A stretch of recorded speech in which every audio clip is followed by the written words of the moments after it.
Hey everyone, what is up, and welcome back for episode 51 of Higurashi When They Cry. So, yes, once again, it's been a while. I think this might be the last significant break for Higurashi. I know that's like famous last words, but I honestly really just want to finish the game. I've really gotten the motivation to finish the game.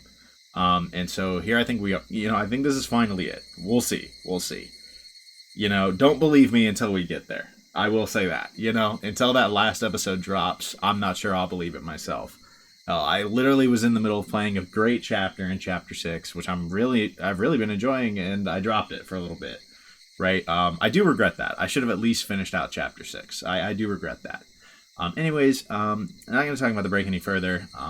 Let's go ahead and talk about what happened in the last episode. I did do some recap for myself, and last episode was the episode after the junkyard confession scene with Rena.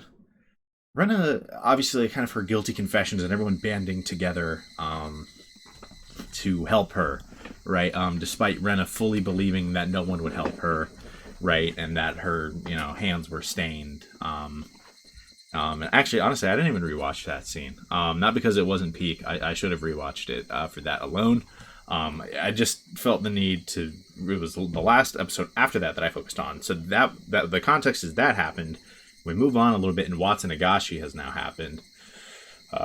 Like always, Tomitake is dead. Takano is supposedly dead. I'm still not completely convinced, but they haven't given us any real reason besides my vibe / gut feeling that Takano isn't dead. Based on chapter 2 mainly, where she was supposedly dead before a point that we saw her, which doesn't really make sense, obviously. Anyways, point is, that happens. Rena is called in and is kind of questioned by Oishi. And we start to see some potential parallels to kind of Chapter 1 Keiichi, it felt. So I wonder if that's the direction we're going to go. Rena ends up super paranoid. And that's the direction things go. I don't know. Some other things we saw, and this was also really important, were Rena's memories of Oyashiro-sama. So one important thing is she fully believed at points in the past that she had maggots in her blood. She was seeing these, right? And she like cut her wrists and her neck, right? And swore the blood coming out of it had maggots, and she felt them crawling around, which is disgusting, by the way. But the doctors didn't see these and just basically said she was schizophrenic. So there's a lot of questions as to what's going on there. Is this literal? Is this not literal? I mean, my theory for what is causing the craziness has literally been like internal parasites, and maggots could maybe make sense in that scenario. But if the doctors can't see it, you gotta assume they're not real. So I don't know. I don't know. Unless we're dealing with literally invisible creatures, unless you meet a certain condition, right? But beyond that, she also had like a very brief conversation with Oyashiro-sama. Who was she conversing with? And if I remember correctly, they basically warned her to leave, or to return to why can I not remember the name of the town? Hinamizawa. Oh my goodness. She was basically, I'm pretty sure she was advised to return to Hinamizawa. Goodness. So she gets all of these memories back, and these were things that that were kind of repressed. Or I don't know if I want to say repressed. I almost want to say suppressed, right? Like forcibly, right? Repressed, I feel like implies that you're doing it because you don't want the memory. Suppressed, I feel like implies someone else intentionally made it so that you couldn't remember these, because there were pills. I believe there's medicine she was taking, right, at a point. There's clearly a lot of details that are a little fuzzy, but I think I remember the general gist of everything. Point is, we got this understanding that Rena had this moment where she saw Oyashiro-sama, right? And she remembers that now. That's a big deal. She had that conversation with Takano as well, and she got the scrapbook. And I think all of this is swirling in Rena's head right now, and so we're gonna see what happens with Rena. I feel like we have a lot of setup for Rena to potentially go completely loony, right? She looks a little isolated from her friend group. She feels like her hands are stained from what she did, killing Tepe and Rena. And so there's a lot of things going on with her mentally, and I imagine we're going to see that this will affect her in some way. Like I said, sorry if that wasn't the perfect summary. I did watch most of the last episode. So I think I get the general gist of it, but some of the smaller details might be a little lost on me right now. But let's just go ahead and jump back into it. If I'm confused about anything, I might just mid-video take a break, cut out a certain section, and go rewatch that bit, if I need to. Let's go ahead and load back into this. It's been a while. Goodness. It's been a while since I did any recording. So might take a minute to get back my narrator voice, which is mostly just the same as normal. About homing ability and homesickness. If you interpret homing ability in a broad sense, you can say that most animals have a homing ability. It's the same with humans. We like to sleep, rest, and eat at a place where we feel comfortable, namely our homes. Your home is to you what nests are to animals. Therefore, we can say that humans have a homing ability as well. First of all, why do animals need nests? The answer is the same as for humans. Sleeping, resting, and eating are the essential actions for survival. At the same time, those actions leave one defenseless as well. That's why you need a safe area where you can be defenseless. Everybody knows that not having this safe area results in a high level of stress. When you move an animal to a new environment, it naturally becomes stressed.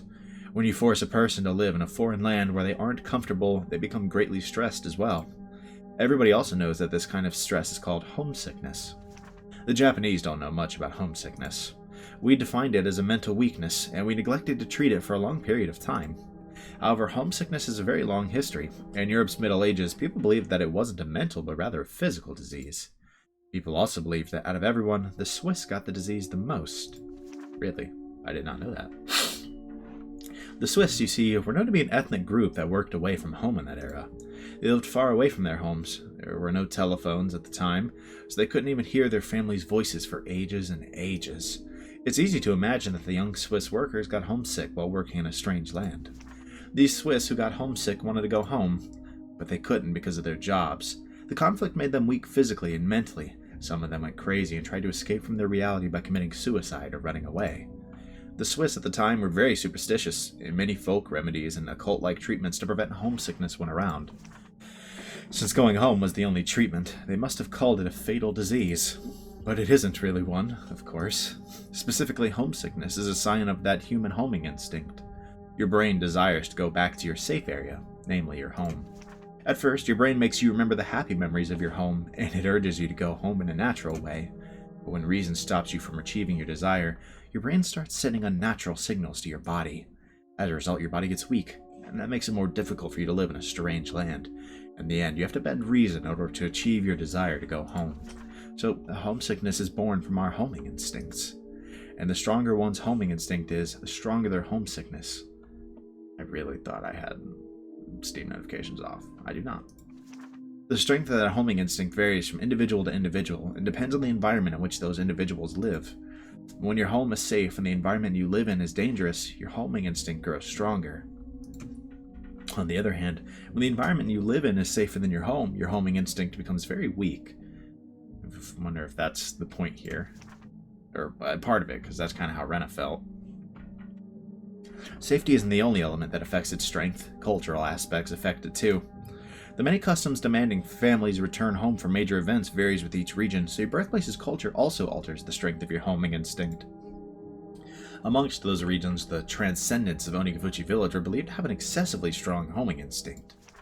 The people of Onigafuchi forbade their fellows from ever leaving. Many believe this was the effect of the elitism and sense of purity I already mentioned before. People today still strongly believe that Oyashiro-sama puts his curse on you if you break his rule and abandon the village. This superstition can be interpreted as homesickness. Yeah, so she's obviously reading Takano's journal right now, by the way. I kind of forgot to mention that Takano gave it to her when they met at the library that one day. But she's finally taking the time to read some of it, it seems. If homesickness is directly proportional to one's homing instinct, then the exaggerated expression curse would signify the strength of that homesickness and also their homing instinct. I can assume that they hated the outside world and created an insular society precisely because of their powerful homing ability. Unfortunately, there's no way to measure the strength of the homing ability that the primitive people of Onikafuchi had. It was so strongly forbidden to leave the village that nobody left long enough to get homesick. However, after the Meiji era, things changed. The sacredness of Onikafuchi dwindled with the efforts of modernization. Many young people started longing for city life, and some people were forced to leave the village to get a job. As a result, villagers started venturing outside the village borders. That was when the transcendents of Onikafuchi realized how strong their homing ability was for the first time. The residents of Hinamizawa got extremely homesick. After a while, people started to call this homesickness the curse of Oyashiro-sama. It became rumored that a person who left the village to get a job in a strange land was cursed, that he went crazy and died, and people who had left the village started coming back to either it or the nearby town. Their homesickness and their homing ability were very strong because of their culture. It's reasonable to think that these were cultivated by the unique religion in Hinamizawa, namely the cult of Oyashiro-sama. From the moment they were born, they were taught the rules of Oyashiro-sama. They must have felt guilty about leaving the village unconsciously. As a result, they considered their homesickness to be the curse of Oyashiro-sama. I'm not sure if their homesickness got stronger because of the rules of Oyashiro-sama, or if they made the rules of Oyashiro-sama because their homesickness got stronger. If fair enough. I don't know which came first. Okay. So they just kind of talk about that idea that the people in Hinamizawa, when they leave the village, it obviously deeply affects them, which is something we have seen with Rena, namely. And so I do kind of wonder how she's going to respond to this here in a second. But they imply that it was a cultural thing, very possibly. But they also kind of at the end implied that it could be a cultural divide because, for some reason, they do just get strongly homesick. Right? Like maybe the culture has decided, no, you're not allowed to leave, but that's for your own good, right? Because you will feel extremely homesick. That homing ability is extremely strong, rather than it being like the homing ability and the homesickness is extremely strong because they're forbidden to leave, right? And I kind of buy the first explanation a little more. Honestly, the first explanation, at least, it fits with my current theory of what the Hinamizawa craziness / syndrome is, which is like the parasites. And I'm wondering if it's like the parasites don't want to leave the area that they came from, right? And I'm like, maybe that's a little on the nose, but like my point is it fits my theory more. There's not necessarily proof that one is more accurate than the other. I'm not saying this proves my theory, but I feel like it could kind of make sense as an explanation for it, right? But let's go ahead and see Rena's thoughts on this, or where we're going from here.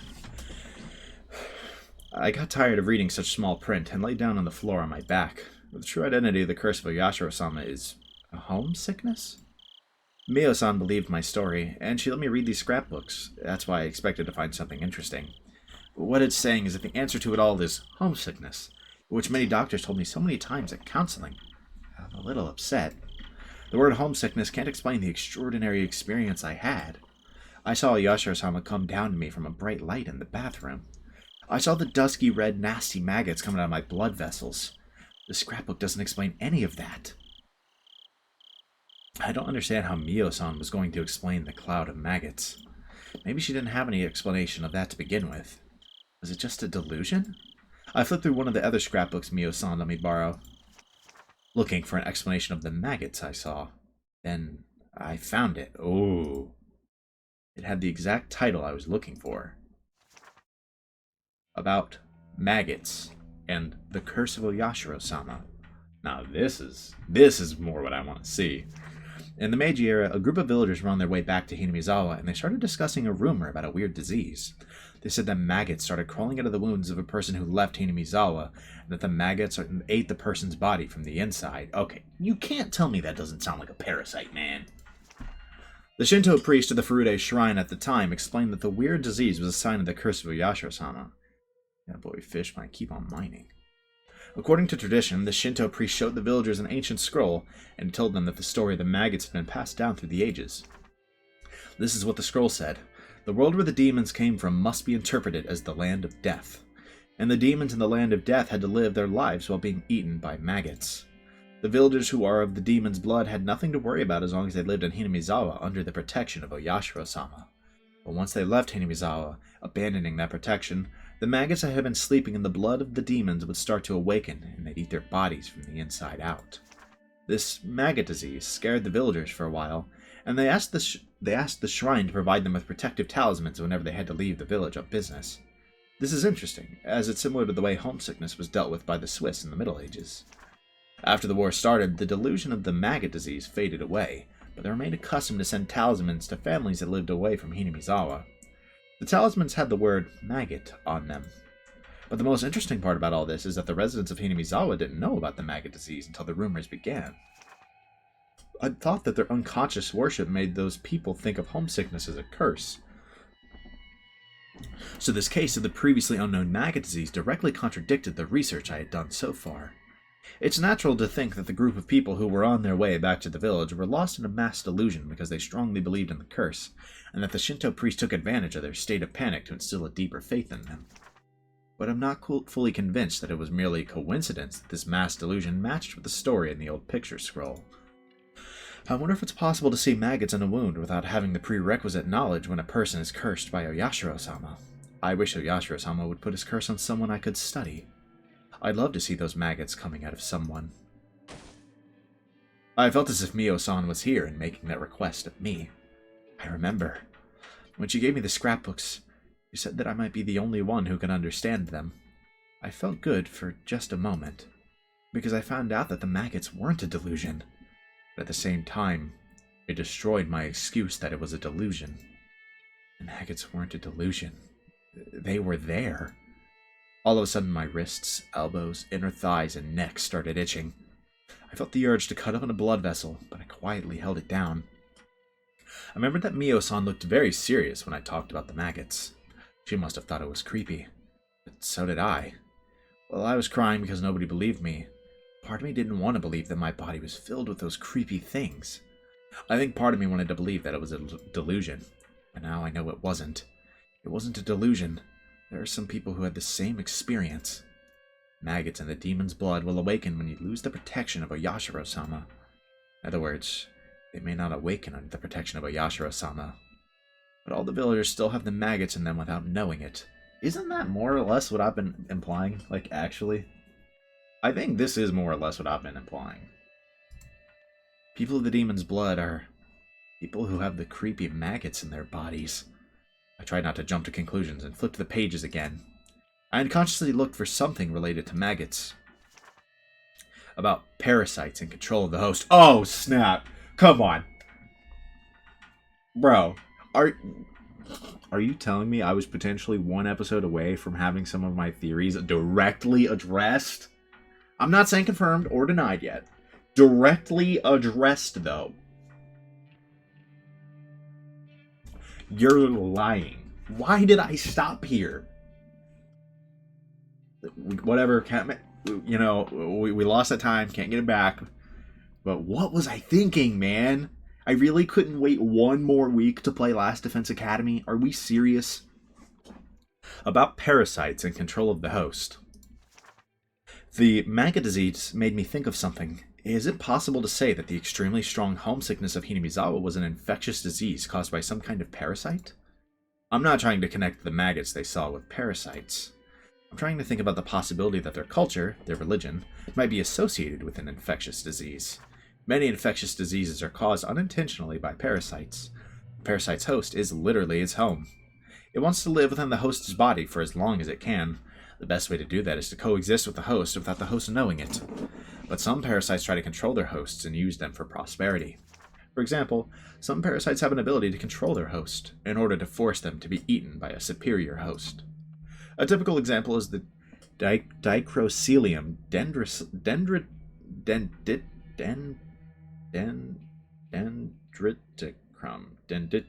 Dendriticrum. That word cooked me. It uses snails or ants as intermediate hosts, and it forces them to move to the upper side of vegetation so that it's easier for a superior host to consume it. One parasite that controls more complicated animals is called Toxoplasma gondii. It uses mice as intermediate hosts, with the superior hosts being cats. This parasite makes a mouse lose its fear of cats in order to increase its chance of getting eaten, so that the parasite can live within a cat instead. There are parasites that choose hosts at random. The rabies virus is commonly known for that. It lives and breeds in the brain of a host, and it moves into the host's saliva through the salivary glands. It makes the host extremely aggressive in order to make it bite things randomly, so that it in turn can move into other hosts through the saliva. That's what rabies does. I honestly didn't know that. Is that, actually true? Is rabies a parasite? Dude, I did not know that. What? Hold on. I'm sorry. I did...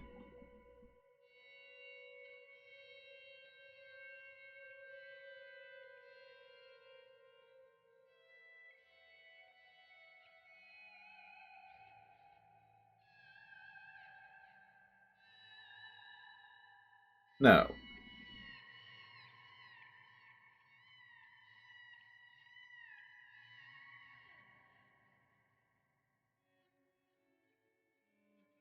I found some paper talking about Toxoplasma gondii, actually. Um...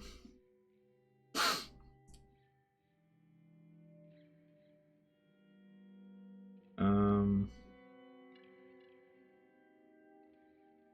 not going to sit here and read this study.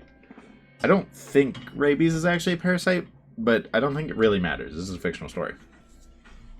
And it's just an example, right? Well, actually, they specifically say that it's a virus. I'm stupid. It doesn't have to be a parasite. They didn't say it was a parasite. That doesn't matter. They literally say it's a virus.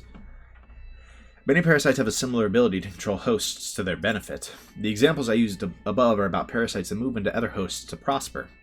But I think there must be some kind of parasite that controls its hosts in order to have a comfortable environment in which to live.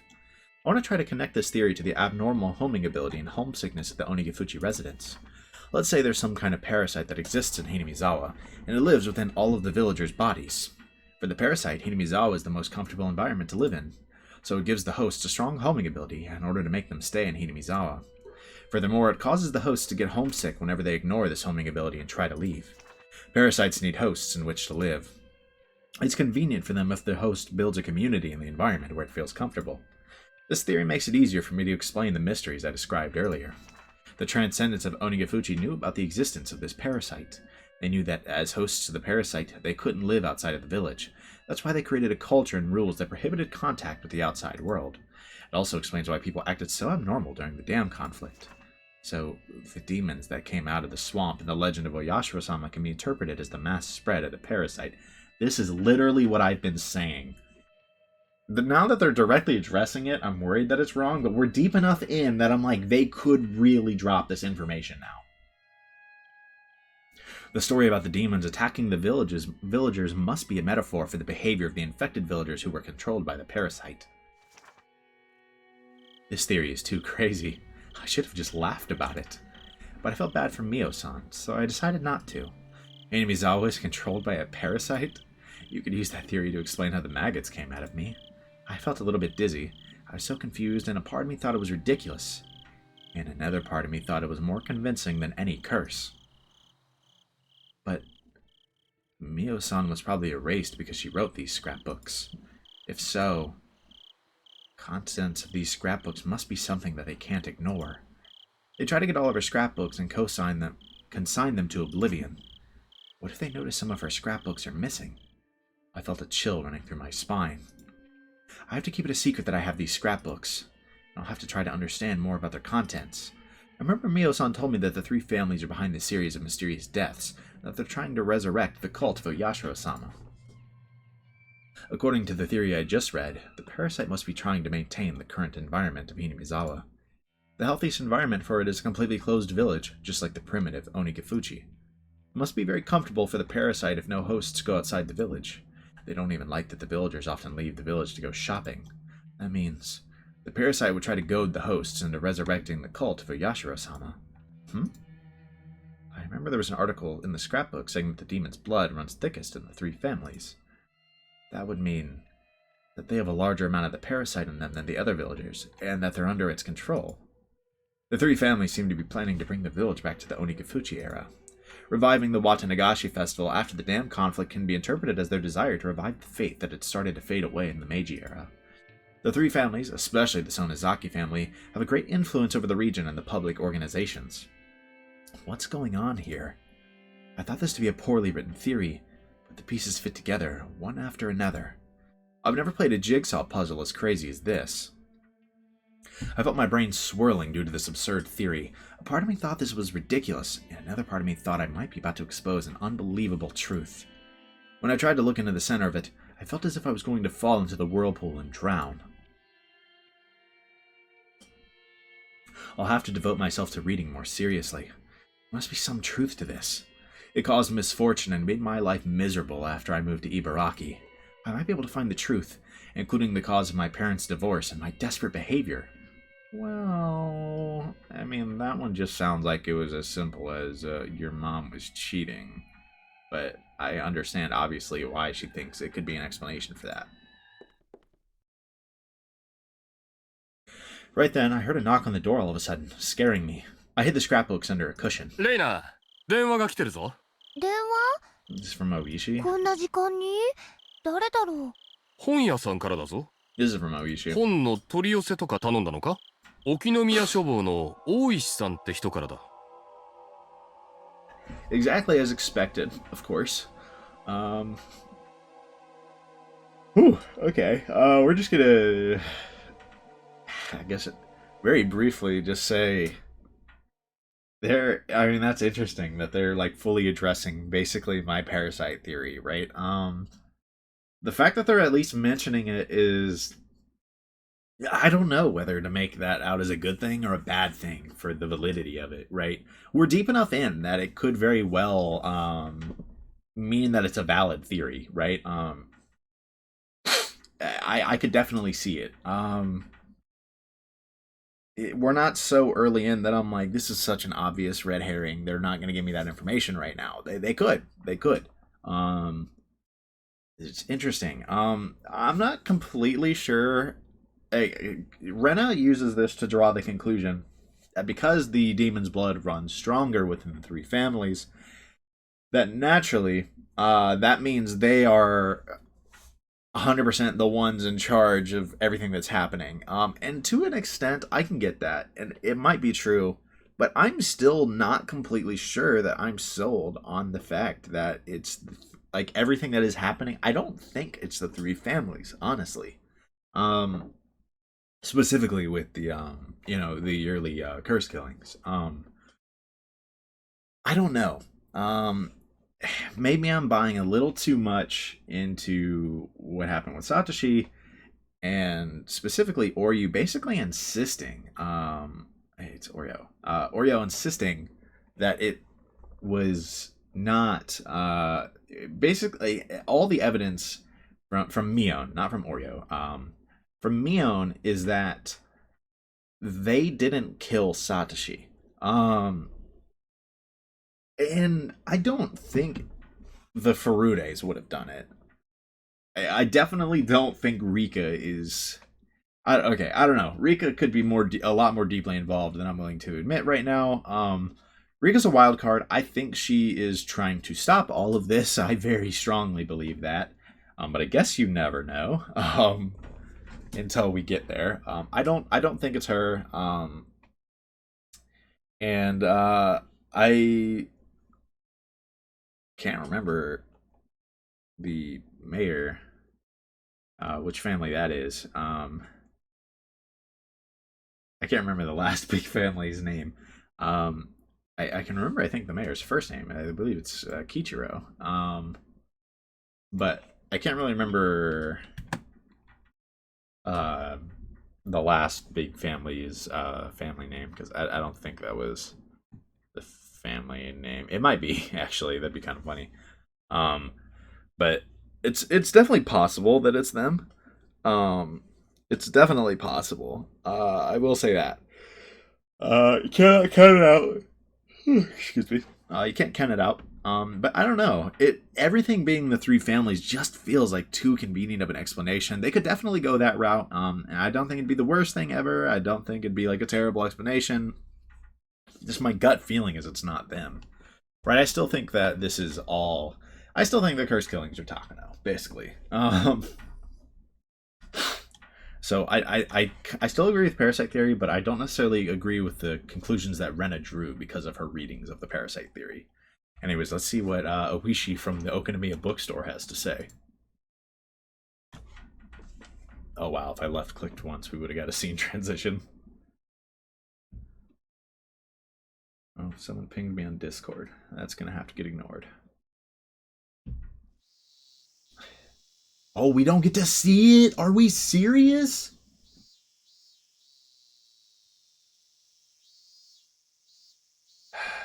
You're actually lying.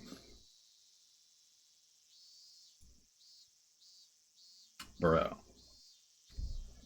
we serious? Alright. I opened the windows, but all they let in was heat and the cries of the cicadas. Ajina.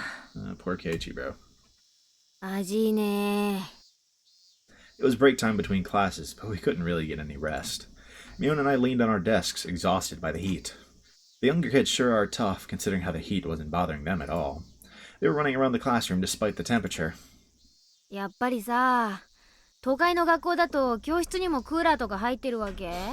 そんなことねえぞ。あるのはせいぜい職員室ぐらいだな。うわぁ、それは羨ましいね。I mean, for the students of it? 生徒みんなで職員室を襲って占拠とかしないの？ Yeah, good luck. その辺の発想が実にミオン臭い。ああ。I didn't have the energy to laugh. Mion and I stopped talking and used our notebooks to fan ourselves. I looked at the empty seat nearby. It was Rena's. Yeah. Oh no. No, we're literally getting a repeat of chapter 1, aren't we? Because wasn't it Keiichi got the phone call after it was like deeply distressing event. Then he gets the phone call. Then the phone call kind of stresses him even more, obviously. And the next day he's sick. Are we going to see the same thing from Rena? Wow. We need to keep an eye on her and kind of keep track of the days, right? Are there 3 days left in the chapter? I mean, that's the question. Look, I don't want to tie things into the number 3 too much, but it just keeps showing up, right? Too many times. I found more instances of exactly the number 3, like 3 days, right? Popping up. I'll very briefly say this. I was looking at the date of Keiichi's death after the Great Disaster, and then Shion's death, and then Kasai's death. And I could be wrong, but I'm pretty sure they were all exactly 3 days apart, which I'm like, are we serious? Are we serious? Right? Like, stop showing up. Like, so, but the point is, I'm interested to see if that's what's going to happen. We're going to have her gone for a day, and she comes back, and she's increasingly distant. She's paranoid. She maybe is snapping at us, right? That's what I'm really interested to see. Rena didn't come to school today. She called and told Chie-sensei she couldn't come because she's sick. レナのやつ、最近元気ないよな。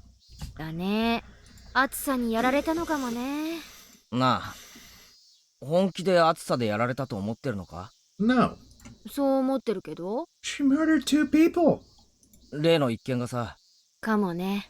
それに暑さも加わって、夏バテでも起こしたんじゃないかな。Man, maybe. I doubt it's the summer heat, man. I can't even imagine how distressing it was for her to commit a murder, dismember the bodies, and get caught by her friends. We took each other's hands at that place, and we united. All of us believed that we had closed the case there and had regained our peace.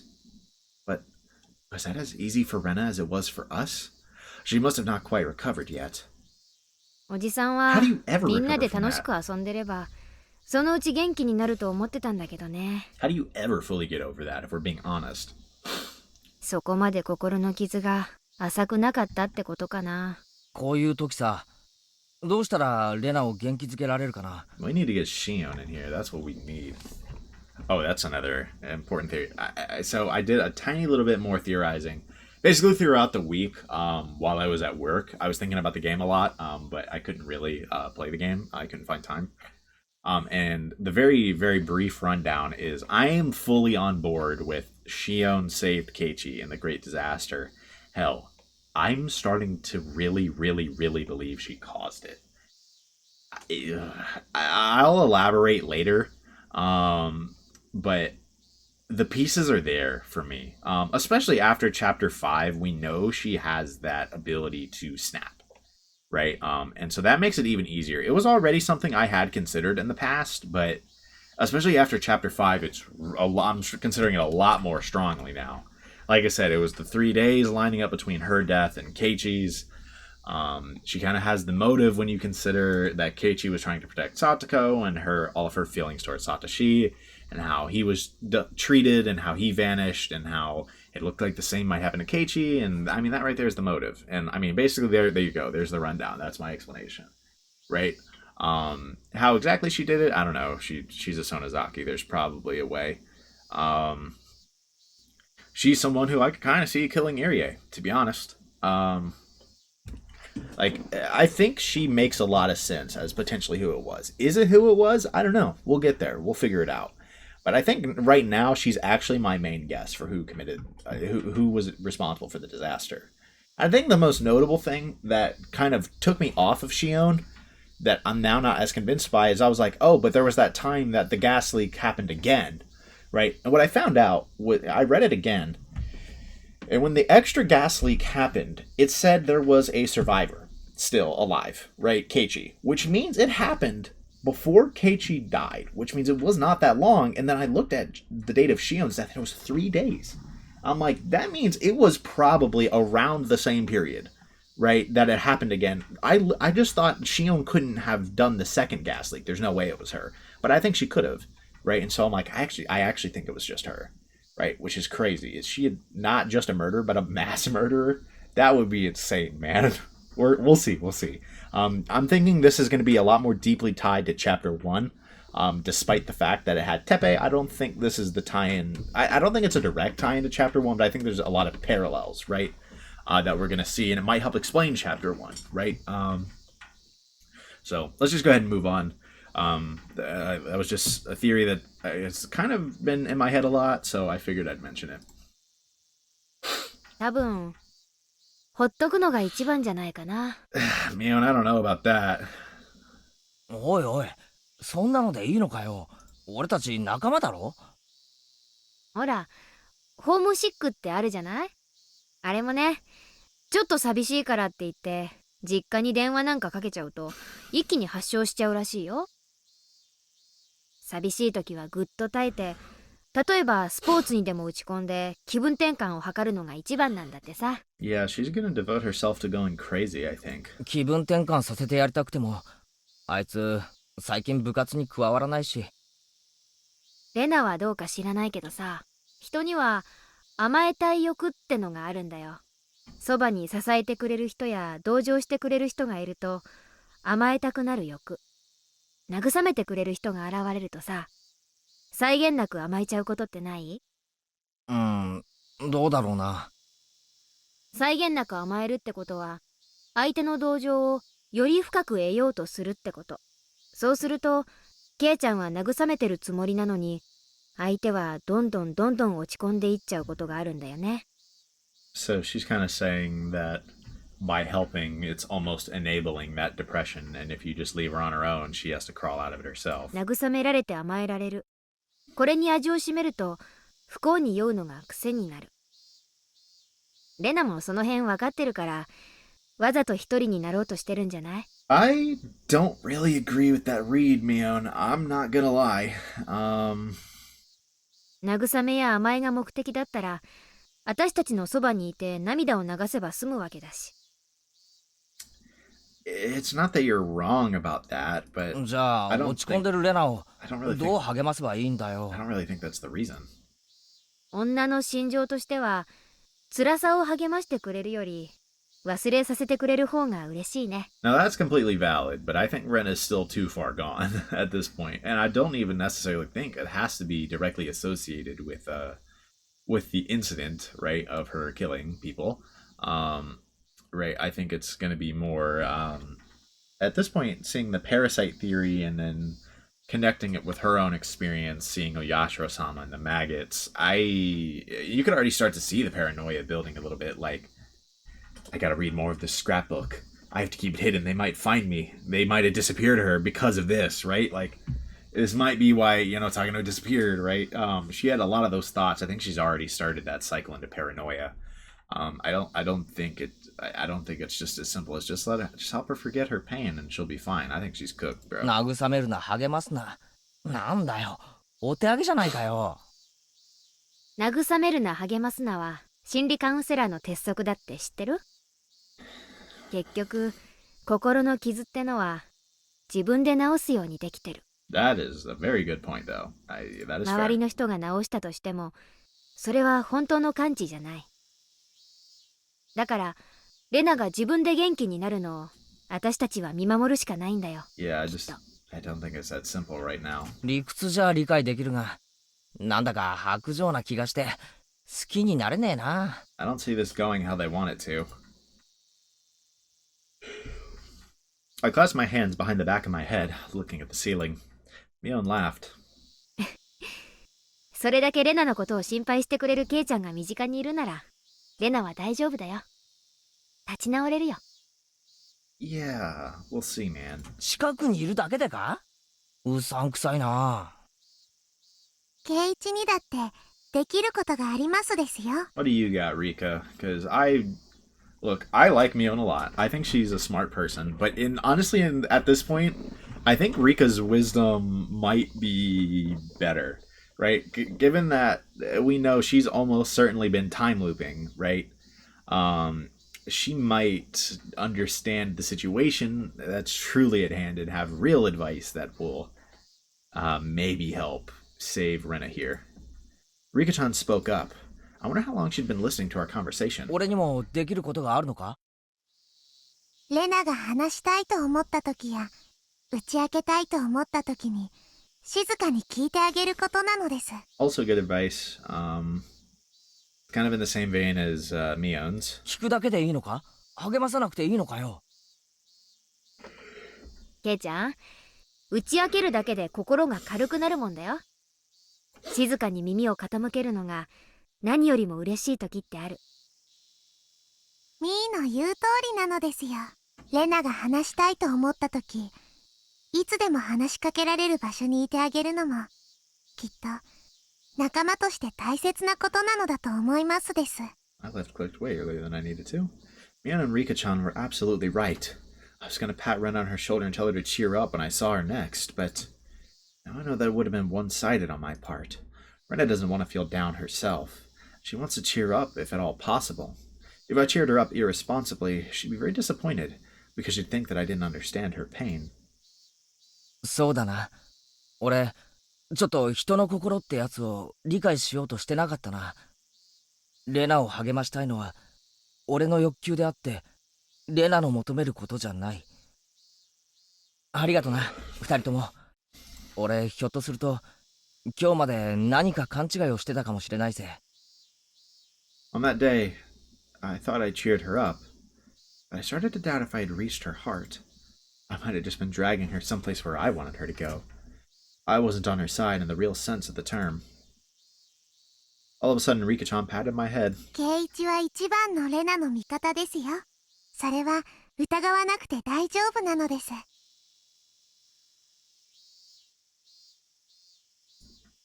Once again, we thought that. We didn't say that, but... 俺、また考え事を口に出しちまってたのか？レナの心には届いてるよ。ケイちゃんはあの日とても強い力をレナに与えたんだからさ。いやー、でもさ、よくよく思い出すとすっごい恥ずかしいこと言ってたよね。 That's true, but once again, how did they just so perfectly know? Like... How did they so perfectly know what he thought?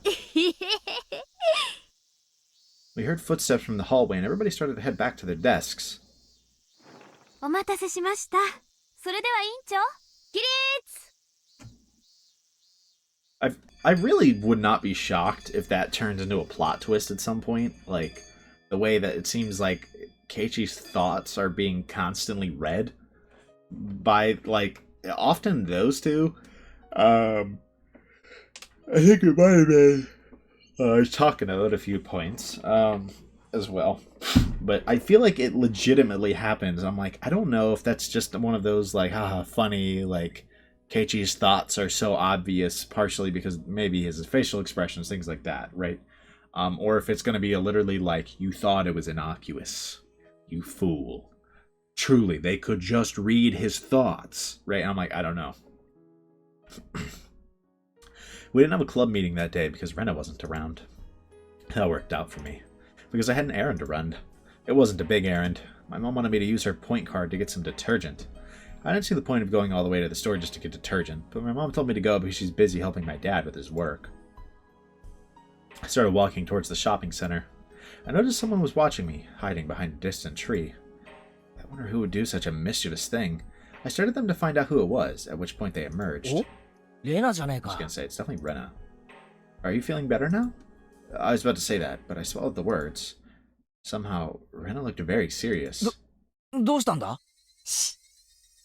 Rena put her index finger to her lips, told me to be quiet, looked around carefully, and beckoned for me to come over. I had no idea what was going on, but I followed her instructions, shut my mouth, and ran to her. What is going on? Rena gestured for me to squat down to hide in the shadow of the bush. I didn't know I had to do that, but I could ask her the question later. I just followed her orders for now. Rena looked like she was making sure no one was following her. If it was Mion, she'd do something like this just to fool me as a joke. But I know Rena doesn't do things like this for fun. I had no idea what kind of situation I had gotten myself into, but I could feel how tense it was, and I made myself as small as I could, she hearing the footsteps. もういいよ。ごめんね。 The tone of her voice made me relax a little. どうしたってんだよ、一体。多分私、誰かに最近、後をつけられているの。 Here we go again. Oh no. Yeah, no, it started. Oh, Jesus. She's feeling the presence. Which is exactly what happens, right? Like, every time. I mean, given the events of last night, I basically predicted that this would happen today. Oh no. We're starting to see so many patterns, right? Very emotionally distressing event, waking up sick the next day, and then this is preceding it. So I really think she's, whatever the Hinamizawa craziness is, syndrome, I think it's happening right now.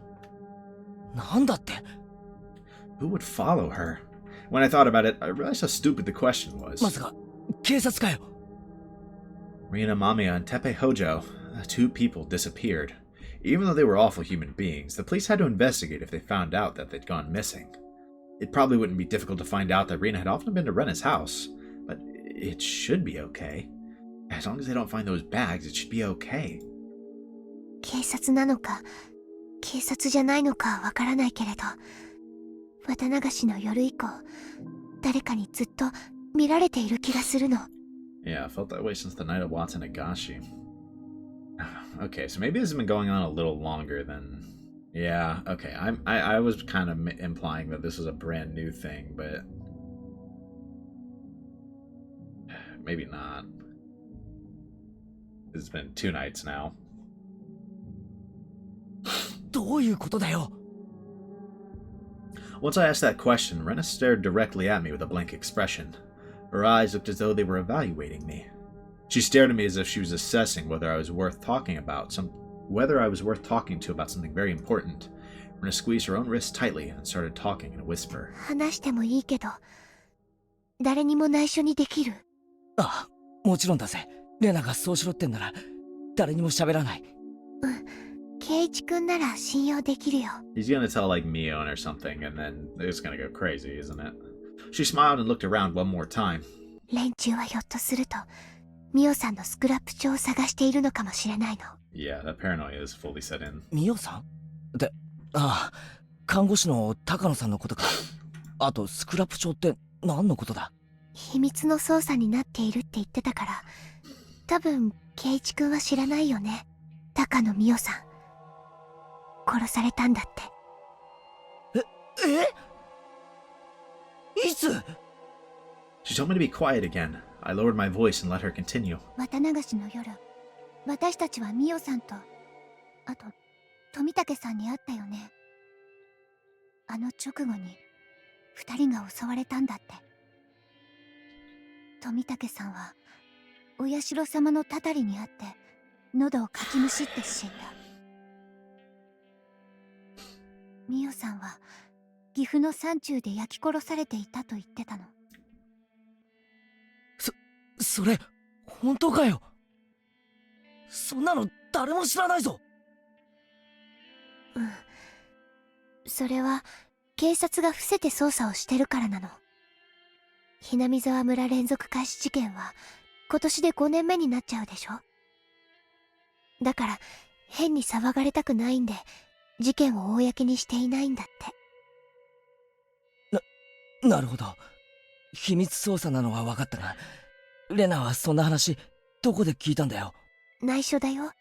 私実は大石っていう沖宮署の刑事さんと連絡を取り合っているの。その人に教えてもらった。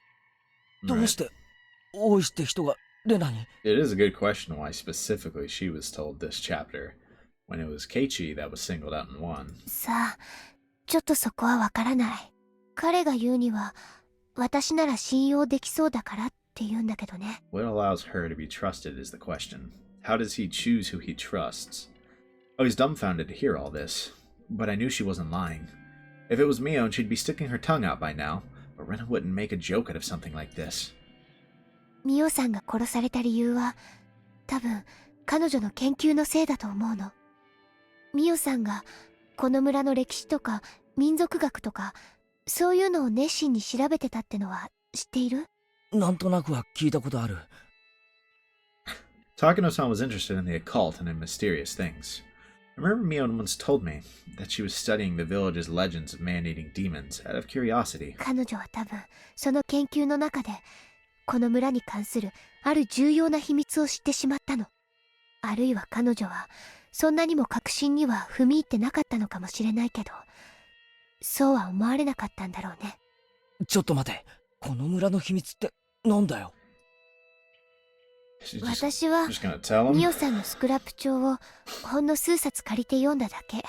でも彼女が特に大事にしていた秘蔵の数冊だからかなり重要なことが記してあったと思う。だから多分ミオさんが至ろうとしていたことに8割方ぐらいは近づいていると思うの。でもあまりに突拍子もなくて私にはまだ信じられない。I mean, yeah, I'd say the whole parasite thing is a little hard to believe, right? If I'm in that scenario in real life. ミオさんの想像が正しいかどうか検証してる段階なの。で、何なんだ一体？秘密を知ると殺されるっていうこの村の秘密ってのは。I guessed the moment those words left my mouth. If Rena told me, I might get killed too. 圭一君にはまだ全部話したくない。確証が持てたら話すね。I mean, fair enough. だってそれくらいに途方もないとんでもない話だから。Now you've put this thought in Keiichi's head. I feel like this isn't gonna end well for Keiichi now either. He's gonna, I don't know, really dig into this. 確証ってなんだよ？例えば予備知識のない内訳については私自らがその存在を検証できているけど、他にもたくさん未検証のことがあるの。それらを埋めていかないと私ですらにわかには信じられない。 Maggots? I was totally lost now and I wanted to ask her some questions, but I decided not to cut in. It was so hot outside. But Rena held her arms as if she was cold. レナ、俺はいつだってお前の味方なんだからな。俺だけは信用してくれて構わない。ありがとう。その一言がすごい嬉しい。 From her expression alone, I could tell that she really meant it. I could also tell that she was involved in something very big, and that she felt lonely because she couldn't tell anybody else about it.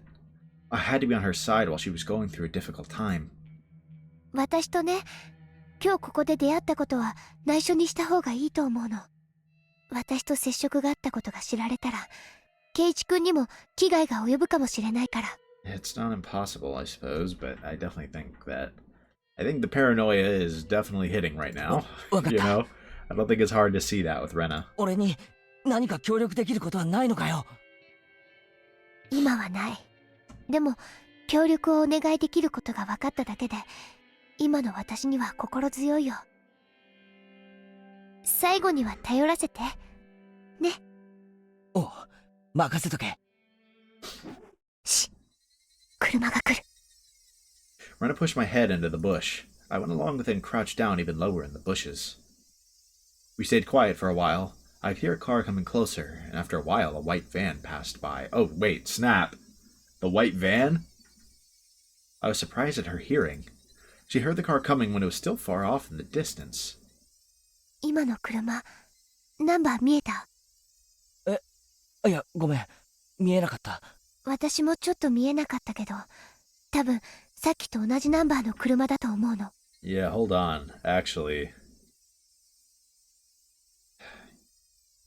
I mean, that same white van.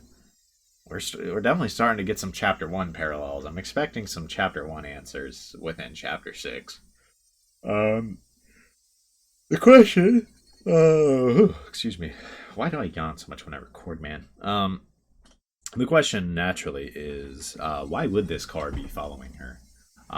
Is it that she knows too much? Is it that maybe she's exhibiting some of the symptoms of Hinamizawa syndrome, and this has somehow made its way up to someone? Possibly Irie, if I had to guess. I still think it's probably Irie, driving that van around, but we will see, I suppose. I'm intrigued. There might be something to this idea that someone's following her, but I definitely think she's just experiencing Hinamizawa syndrome. そのレナを尾行しているとかいう連中か？多分普段車なんか通らない道で今日は何度も追い上げられるの。その度に私は隠れてやり過ごしているからいいんだけど、どうもおかしい。 Honestly, that's apparently her hearing it from an insane distance could be indicative of like another kind of symptom. Like, what if that's somehow part of the parasite, right? It's like, you know, survival instinct. そいつらなのか？高野さんたちを殺してレナが持ってるスクラップ帳を狙っているという連中は。多分。 I don't blame her for not being able to believe what's going on, because this is really crazy. Takano-san uncovered something really significant through her studies. The people who want that information hidden found out about it, and they killed her on the night of Watsunagashi, copying the curse of Oyashiro-sama.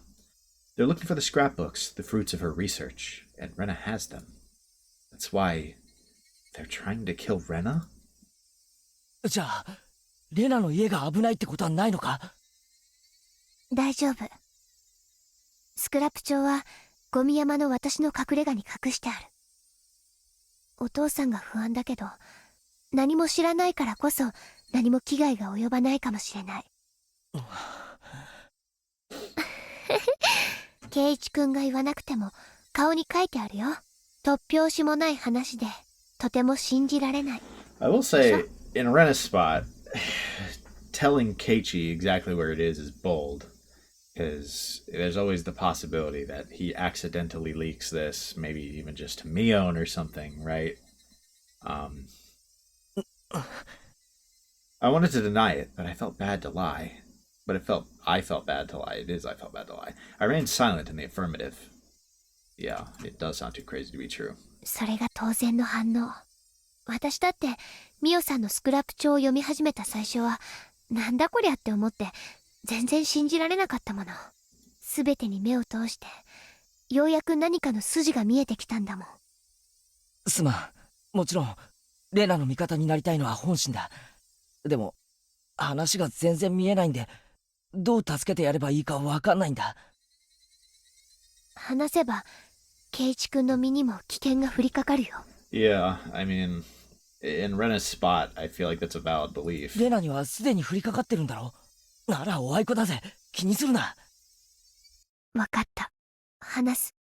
多分、ミオさんたちを殺したのは、ひなみざわ御三家。もっとはっきり言ってしまえば、みーちゃんの家である。どうして？圭一くんも、過去の連続開始事件は知ってるよね。This is a new track, right? ああ、ダム戦争の時の村の旧敵ばかりが毎年犠牲になっていくっていうあれだろ。 Yeah, but the definition is constantly stretched. この連続開始事件は、ダム戦争の生産のようなものなの。村の裏切り者を片付けることによって、本当の意味でダム戦争を終わらせようとする。確かにそう見えないことはないよな。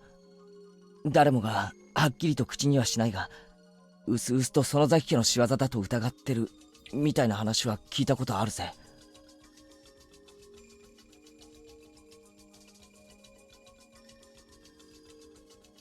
Really liking the percussion in this track. でも、裏切り者を制裁するなら、別に綿流しの場にこだわらなくてもいいんじゃない？毎年、たたりで一人、鬼隠しで一人なんて、スローペースで殺す必要はない。そうでしょ？ I never heard the words demoning away before, but Rena clearly thought they have some kind of creepy, significant meaning, so I decided not to cut in. つまり、これらの連続開始事件は、綿流しの祭りに神聖性を取り戻そうとする意志があるの。Right.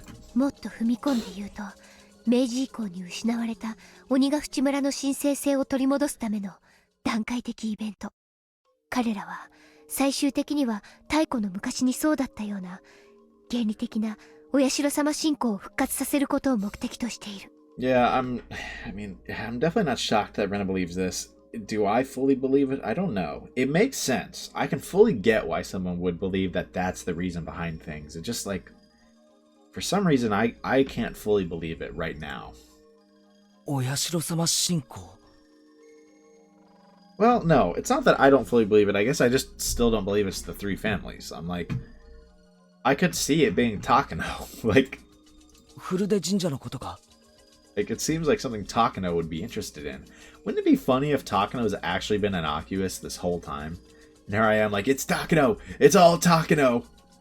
I don't know. It would be kind of funny, I'm not gonna lie. そう、古出神社って崇められていると思う？お年寄りの人は敬っているけど、それだけだよね。子供たちは境内を遊び場くらいにしか思ってないし、ほとんどの村人たちも地域の集会所くらいにしか思っていない。その神聖性は失われている。それがダム戦争をきっかけに蘇ったの。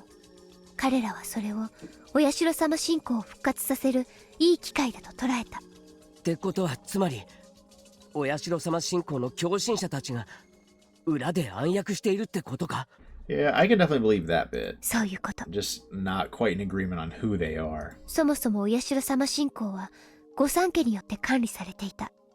Like, I could see it being the three families. Like I said, that wouldn't be shocking. But だから御三家には現代にも脈々とお社様信仰を復活させなければならないという至上目的が受け継がれているの。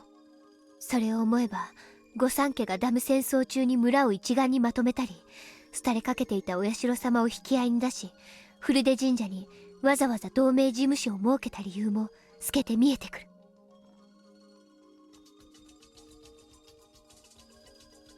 じゃあhinamizawa村連続開始事件ってのは、いやお社様を信仰する狂信的な集団の仕業なら待てよ。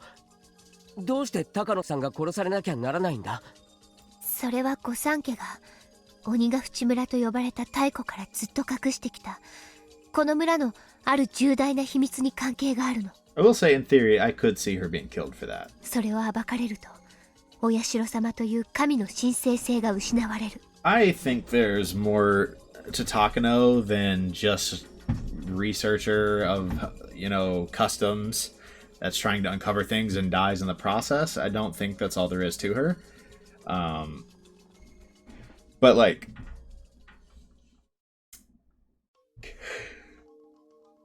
I don't know. In theory, if that was all there was to her, it would make sense that she got killed for it, you know? だから彼らはミオさんの研究が確信に近づいたことを知り消したの。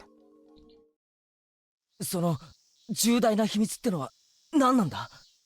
それを知ると俺も狙われるってんだろうけど、上等だぜ。 His background always, I feel like, indicates something bad. だからそれはまだ言いたくない。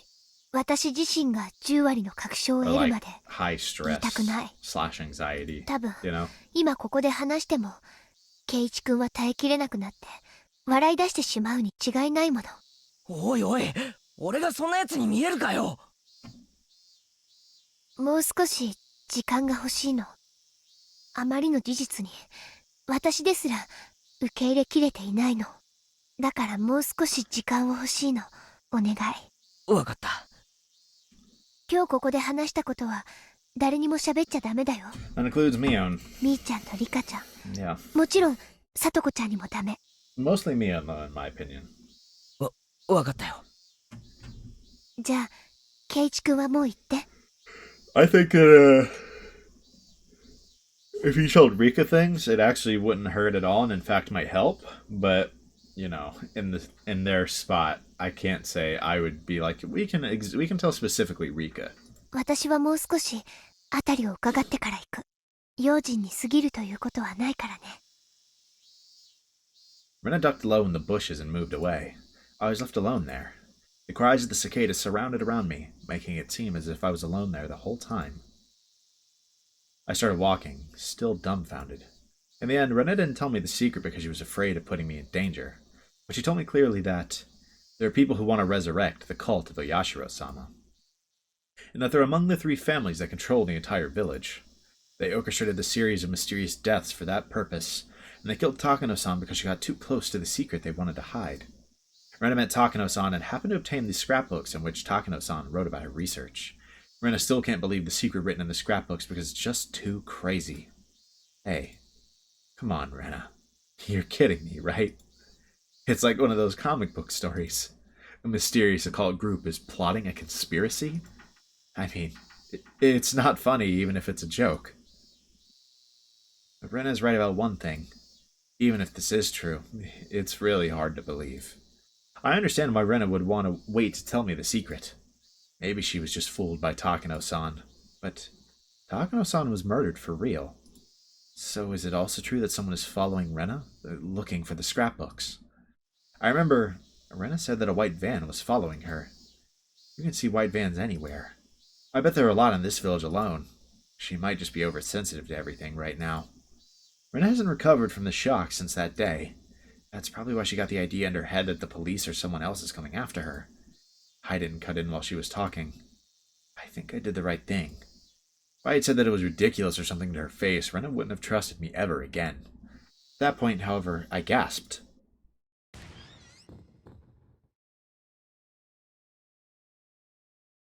A white van was parked on the side of the street.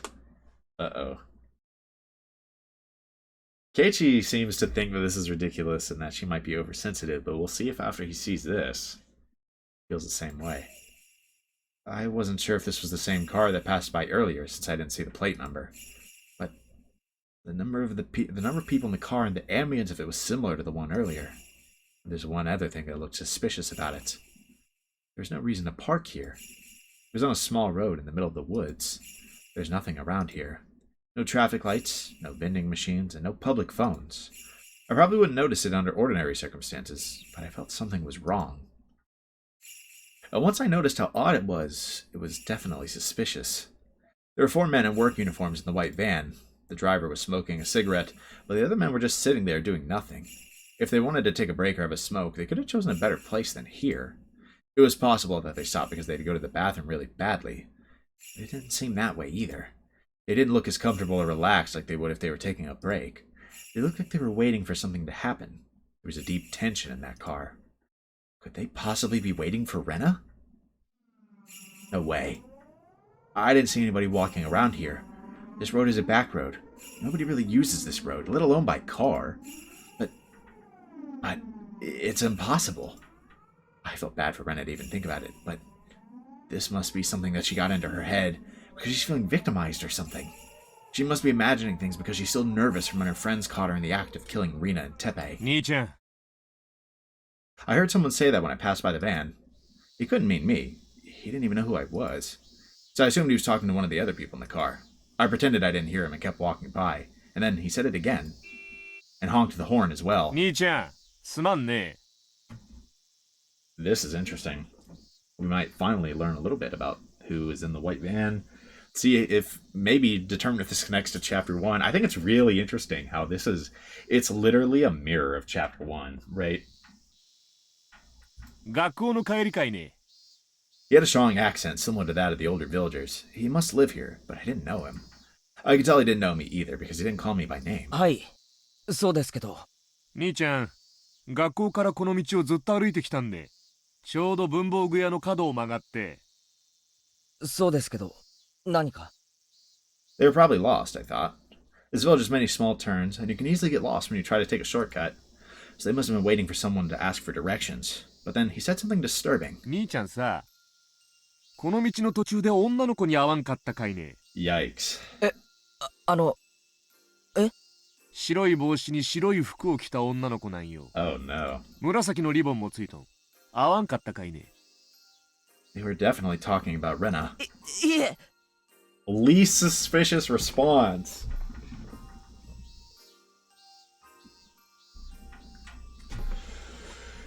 I will say one thing about Keiichi. This dude folds under duress. He does. 会ってないです。 I wasn't ready to hear them ask that. Rather, I was scared. That's why my voice got all shaky. Up until that point, I couldn't believe Rena's story. I thought it was ridiculous. I actually laughed, if only to myself. That's why I wasn't ready at all. My heart was beating fast and I was sweating all over. I immediately answered, no, I didn't, but it might have sounded like an obvious lie. The driver stared into my eyes. He looked like he was trying to figure out if I was lying or not, and my legs started to shake. I felt like a frog under the glare of a snake, and I couldn't move a muscle for a while. But I think the same went for those men, too. They were clearly a suspicious group, and they just asked a villager about a girl out of the blue. Anybody would get suspicious. And I was right. The man broke the ice and started making excuses before I even asked him why he wanted to know about the girl. ああそんな深い意味はないんでさっき女の子を追い抜いたのによ来たのが男の子だったからあれと思っただけなんで They are just making excuses here. そうですか。忘れてえなごめんな兄ちゃんうちらもう行くんて The man started the engine and drove away. After they left, I saw nothing. That's right, nothing. There was no reason why they had to park here. So, were they really waiting for Rena? Oh, shoot. That was a crazy sequence. Okay, so we obviously saw the way Rena felt, and then, but this is from Keiichi's perspective. Keiichi felt like Rena was like kind of going nuts, right? He was like basically in his head he was like, this is a little ridiculous if we're being for real here, right? And so I mean he didn't say that. He did a good job of keeping that to himself, but wrong one. He kept that to himself, but he felt like he was like, this is just ridiculous. Like, there's no way any of this is true. With the white van, like, Rena thinks she's being followed. Like, okay, like, are we serious? Right? But then, right at the end, that white van is parked in a suspicious spot and clearly asks about Rena. And so now he's like, whoa, wait, what's going on here? Like, that's... this is legitimately suspicious. I wonder if he's gonna be like, there's something actually going on here, right? I just gotta say, no matter what, this is so interesting to see from the other side, right? Like, we've seen, like, this just looks so much like chapter 1, right, to me, right? Except what if it was Rena that went crazy instead? It's very, very interesting. And it's starting to justify my whole idea that in chapter 1 it was actually Keiichi that was going crazy and not Rena. Not that Rena maybe wasn't tweaking a little bit, right? But I think Keiichi was just really paranoid, right? But now it's almost starting to beg the question: how much of that paranoia was valid, right? What was going on with this white van? There's clearly something going on there, and that's really that was actually one of the biggest things that I couldn't figure out the answer to in chapter 1. I think my best guess was they were legitimately trying to kidnap him. For what purpose, I don't know. I don't think they were trying to kill him. I think they were trying to kidnap him. And it might be the same here. It might just be someone has decided, hey, you have Hinamizawa syndrome. You are going crazy. We need to fix this. Because they have a way to fix this, right? Maybe that's what's going on. I don't know. They also clearly have ways to suppress memories. So maybe it's like, we are going to cure you and suppress your memories and move on. And this didn't happen, right? Type scenario. That's my best bet. Just fascinating. Like, seeing it happen again, I'm really intrigued to see where this goes. Are they kidnappers for that reason? Are they trying to cure? Are they trying to kill? Right? What is their motive? Who are they working for? Right, I'm guessing Irie. Right? My guess is that they're working for Irie, kidnapping people who are being affected by Hinamizawa syndrome. And trying to cure them. That's my guess, but it's possible that it's something else, and I'm looking forward to seeing exactly what it is. This is lunch takeout list 2? What was lunch takeout list 1? Let's pull that up real quick. I feel like I vaguely remember this. Attention, Kuroda Mental Clinic. Hello, to get straight to the point, we can assume that this is an acute case of post-traumatic stress disorder. The patient is subjected to tremendous stress because of her parents' sudden divorce and being forced to choose to live with either her mother or her father. Furthermore, the patient firmly believes that she was responsible for her parents' divorce, which further drives her to self-mutilation. The patient's largest shock stems from a sense of betrayal of her own household, which she believed was an absolute safe haven. Henceforth, there is a high possibility that the patient will resort to psychological defense measures to protect her family. For example, she might feel high disdain for any person of the opposite sex who approaches her father. She might feel uncomfortable about having other people in her home. She may also display eccentric behavior in order to keep people away from it. As an example of the latter, there are reported cases of patients unconsciously bringing home garbage. It's highly important that the patient remains in close communications with her father. It's kind of crazy just how correct this is. Like, obviously, I don't think that's a coincidence, but, like, it is just kind of funny. By deepening the communication between the two of them, it'll strengthen their family bond and loosen up her anxiety. Since the patient only shows signs of an acute syndrome in this case, there's a very good chance that she'll recover within 3 months with her father's support and proper medication. However, it's common for a patient who seemed to have recovered to have a sudden reoccurrence, a flashback, even after 10 years. Her father is still fairly young, and there's still a chance that he could remarry. However, seeing an unfamiliar member of the opposite sex through remarriage could trigger a flashback in the patient, which may lead to avoidance behavior or hyper-awareness. Please explain this part thoroughly to the father in order for him to understand the recovery process.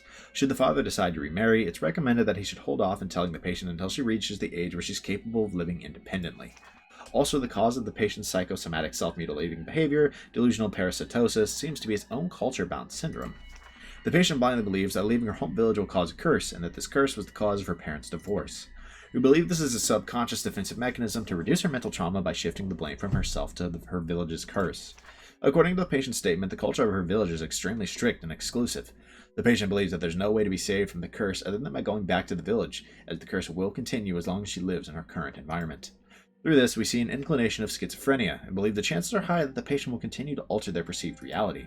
Schizophrenia, a case where patients' personalities are reduced, causing altered perceptions of reality and delusions. Her delusion about the maggots dwelling in her blood is a perfect example, and it's also the cause of her psychosomatic self-mutilating behavior. When a delusion involves psychosomatic self-mutilating behavior, it's extremely dangerous. I highly recommend for the father to move back to the village if he's financially capable. Allowing her to live with relatives in the village might also work. If such a strong belief can induce symptoms such as self-mutilation, then there might be other cases similar to this one. Perhaps prior medical files that document similar culture-bound syndromes may be available at a large medical institution in her local area, and that might be what this next one is. It'll then be possible to provide better and more accurate mental care for the patient by obtaining these case files. This B5 size letter was with a bunch of memos. The following was on the backside of the letter. 1 chukadon, 3 Shanghai-style gomoku yakisoba, 1 large fried rice. Yeah, So it's probably going to be another like case file like that, like a medical case file. That's what I thought the lunch takeout list was. I just wanted to confirm, and then once we started reading it, I was like, I'm just going to read it again. Can't hurt, right? So this is number 2. That music always means something interesting is going on, I feel. Furthermore, it's important that we closely monitor her father. Since he has also suffered mental shock from the divorce and has been trying hard to take care of the patient, there's a strong possibility that he may develop an induced delusional disorder. That's not even something I considered. As the first step of mental care, one should listen to the patient's story carefully without denying it. That's the most basic of basics. However, when the patient and the partner are related, it's easy for the listener to become deeply influenced by the patient's delusions. My safe zone seems a little off. Whatever, I'll deal with that later. Additionally, delusional parasitosis is widely known to make people highly impressionable, and the influence sometimes can spread throughout a whole community. Therefore, even if several people claim to acquire a parasitic infection, it doesn't necessarily prove the existence of a parasite. Some of the phone calls to the healthcare centers for the extermination of pests are nothing but a mass delusion.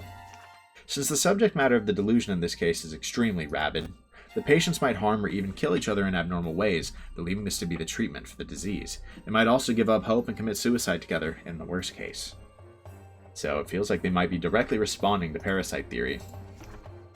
This influential delusional disorder, otherwise known as shared psychotic disorder, shows a particularly strong possibility of influencing close companions.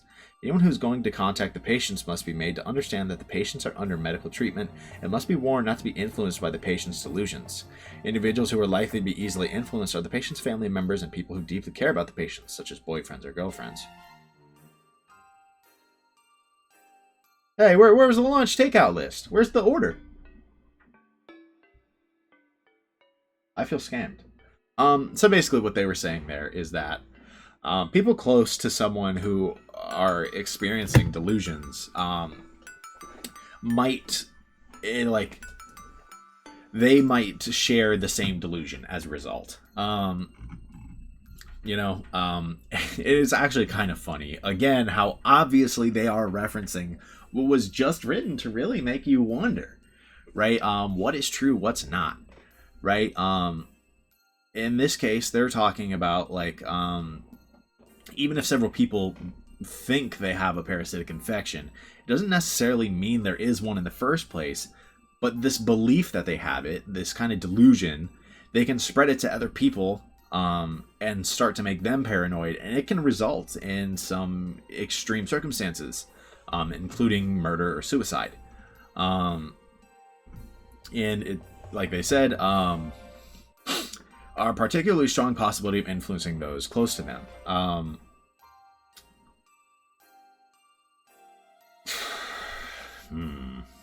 So, I mean, the very obvious implication is that what if Rena is actually just delusional still, because of all the traumatic events going on? She's suffering this, like, a flashback to her traumatic events. She hasn't fully gotten over all of this.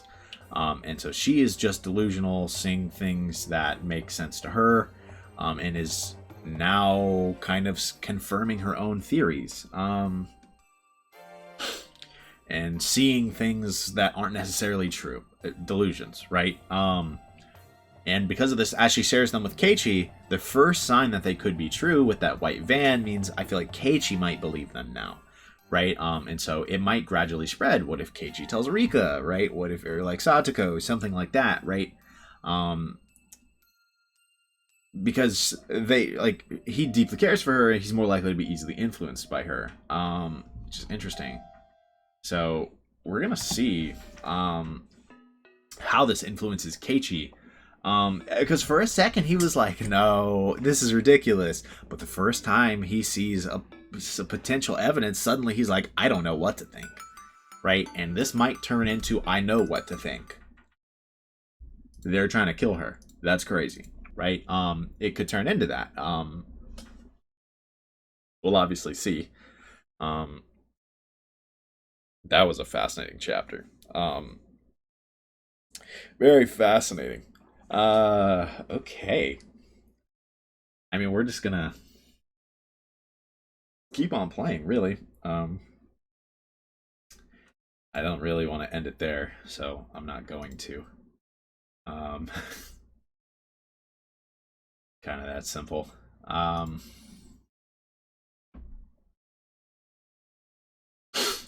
So let's just keep going. On to sub-chapter 9 of chapter 6. I love this autosave dates. And by love them, I mean like, wow, it's been a very long time. Whoops. There really hasn't been any thumbnail material. That's unfortunate. We gotta get something this sub-chapter. I mean, we could do the scrapbook if we had to. Ooh, what is this? すまなかった、レナ。俺はどこかでレナの話を疑ってたよ。本当にすまない。いいよ、ケイチ君。そのおかげで待ち伏せをやり過ごせたんだしね。あいつらは何者なんだ。そのお社様信仰を復活させようとする信者の集団の手先。 It seems like he fully believes it at this point. 彼らにはそういう自覚はないと思う。彼らを操っている黒幕はそうなんだと思うけどね。多分ダム戦争の当時から陰で様々な工作をしてきた連中なんだと思う。ダム戦争の最中に園崎家が裏でいろいろと暗躍したって話は俺も少しは聞いたことがあるな。I really like the music in the answer arcs. 有名な話だよね。これは大石さんに聞いたんだけど、ダム戦争の最中に誘拐事件があったんだって。That is true. これも秘密の事件なんだけど、なんでも建設大臣の孫を誘拐してダム建設中止の約束を裏取引したんだって。Good old Toshiki Inukai. 大臣の孫を誘拐？おいおい、そんなの聞いたことないぞ。大臣が犯人との取引に応じる姿勢を見せたため、事件を公にしないことになったんだって。大石さんは当時その事件に関わったから知ってるんだって。うん。それで？大石さんが言うには、孫の誘拐や大臣の脅迫などの手口は恐ろしいほどに高度だったんだって。その事件は園崎家が命令を下したことだけは分かっているけど、結局未解決なんだって。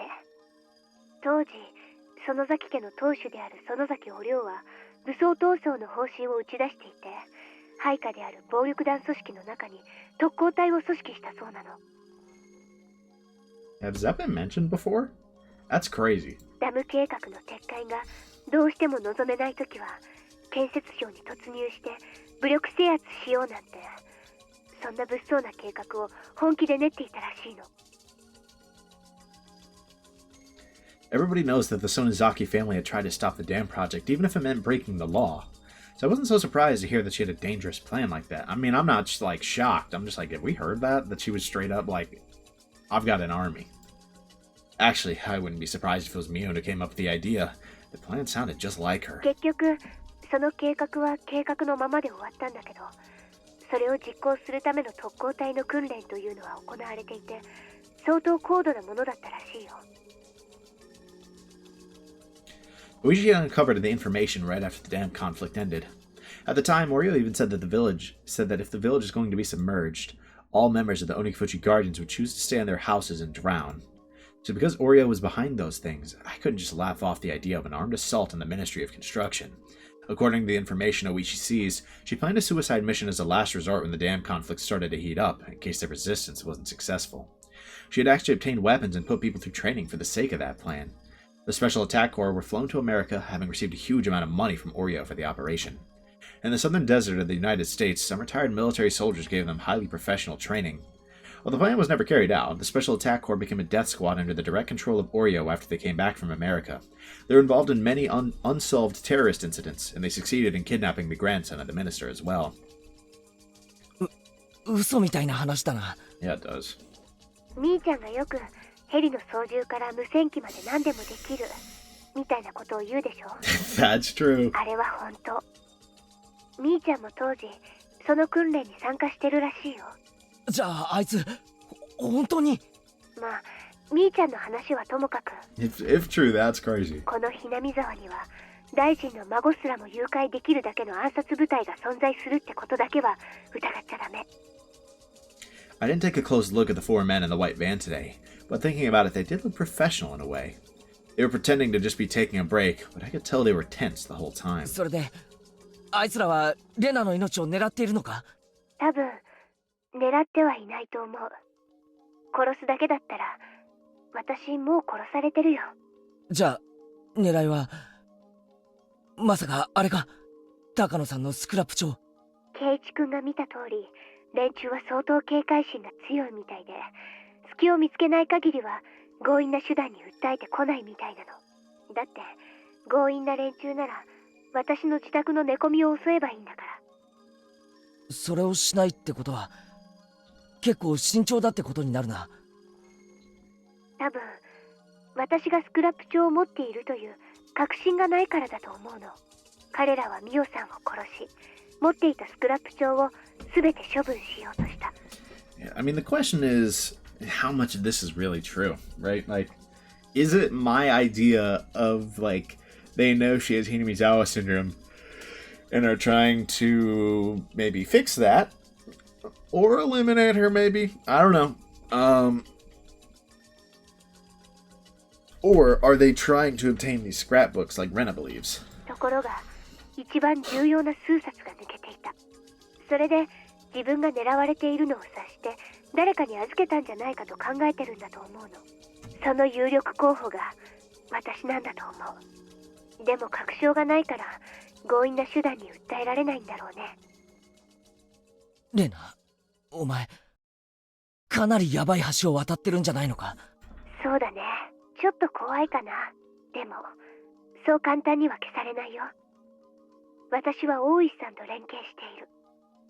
有事の際に備えて常に連絡を取り合っているしね。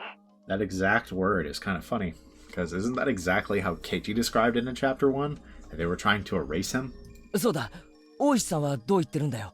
大石さんも園崎家が何らかの暗躍をしていないか監視してくれてるよ。高野さんのスクラップ帳の話はしたのか？うん、話してない。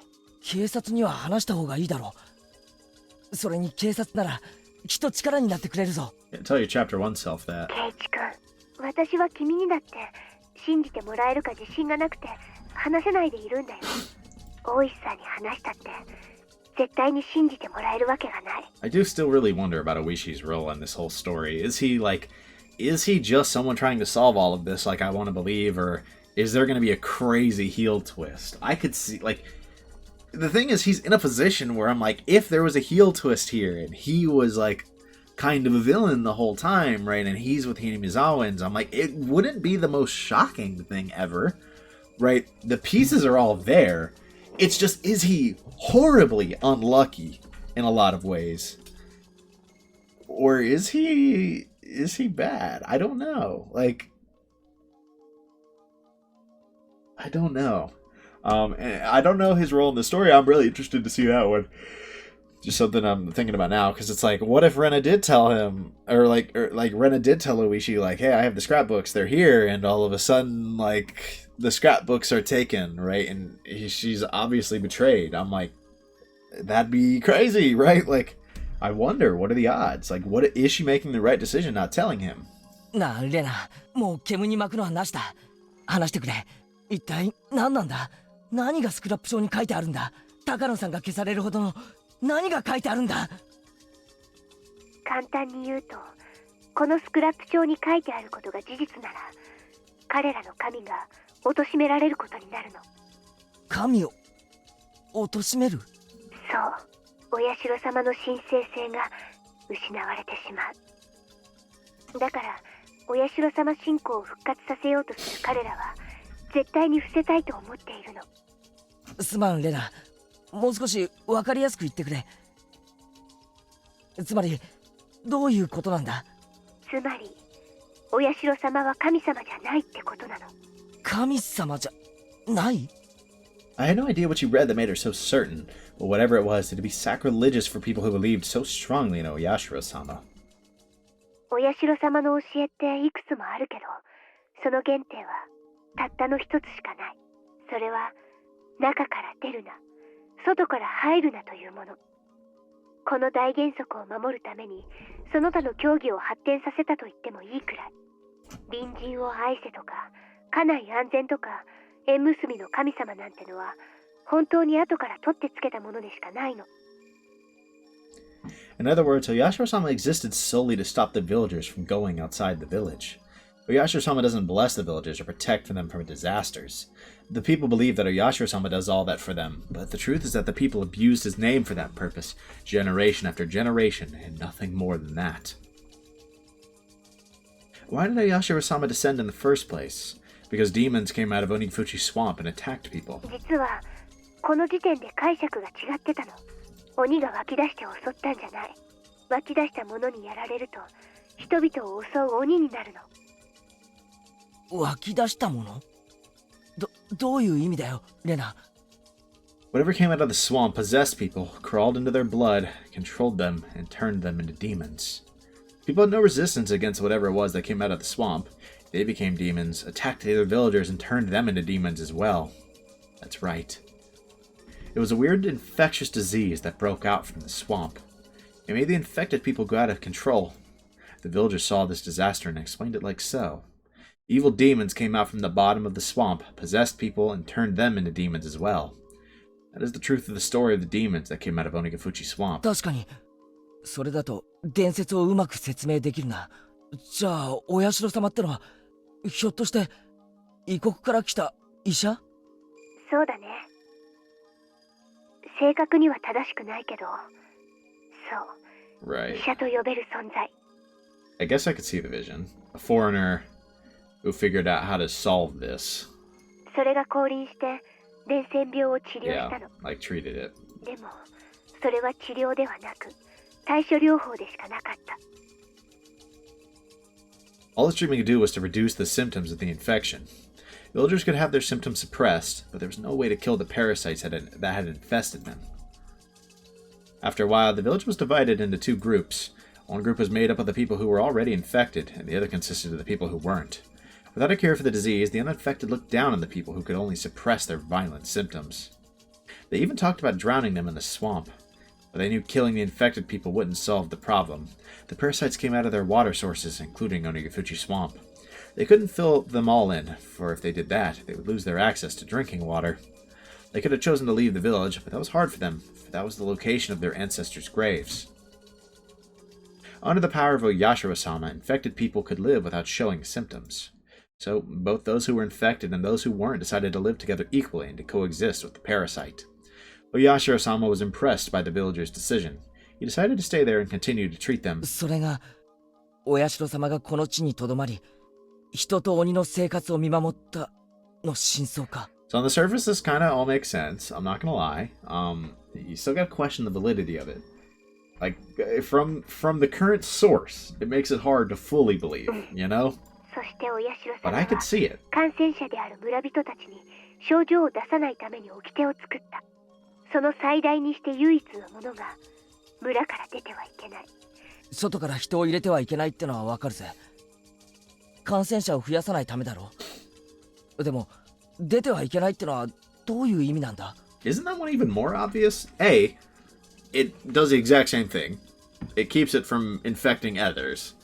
But obviously, he doesn't know like the homesickness thing. But even just like that's more likely to make it 寄 spread. 生虫たちは気候や風土の関係でこのHinamizawaの地でしか生きられない。だから宿主である感染者がこの地を離れようとすると強い症状を出してそれを妨害するの。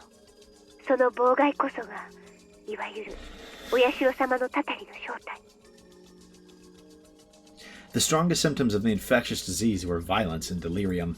The infected people acted just like demons, and the impact of seeing them in the throes of the disease was strong enough to make others describe them as such. They couldn't even let people leave who had just come to the village. If they had left after being infected, they might go crazy in a faraway land, turn into a vicious demon, and cause a disaster. Infected people were never allowed to leave. When an infected person left the village, they brought him back by any means necessary. That was what it really meant to be demoned away. ちょっと待てよ、レナ。だとしたら、俺やレナも、村人はみんなその病気に感染してることになるよな。でも俺たちは、Hinamizawaを離れたって別に何の問題もないぞ。実際、村人にも結婚したりして、遠方に住んでる人も少なくないらしいじゃないか。Hinamizawaをちょっと離れたからって、錯乱して鬼と化したなんて聞いたことないぞ。そう。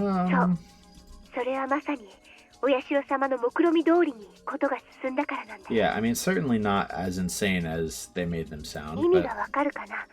この村を長い間封印してきたのは寄生虫の害を弱めるためなの。hosts are very important for parasites. If something happens to the host, the parasites that live in the host have to share the same fate.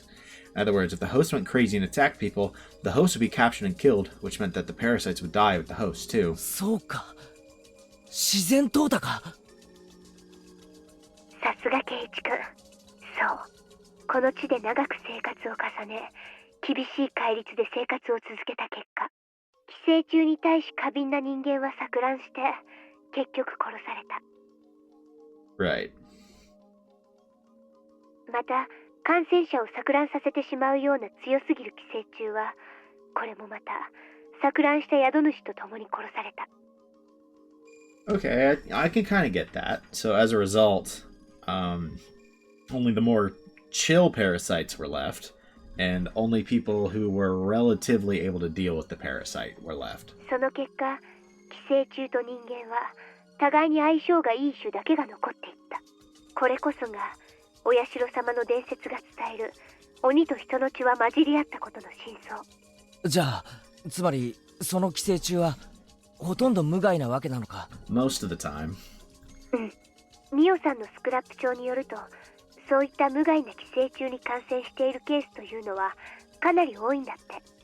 食文化にもよるけど、例えば生肉を食べる国では国民の8割くらいが感染している例もあるんだって。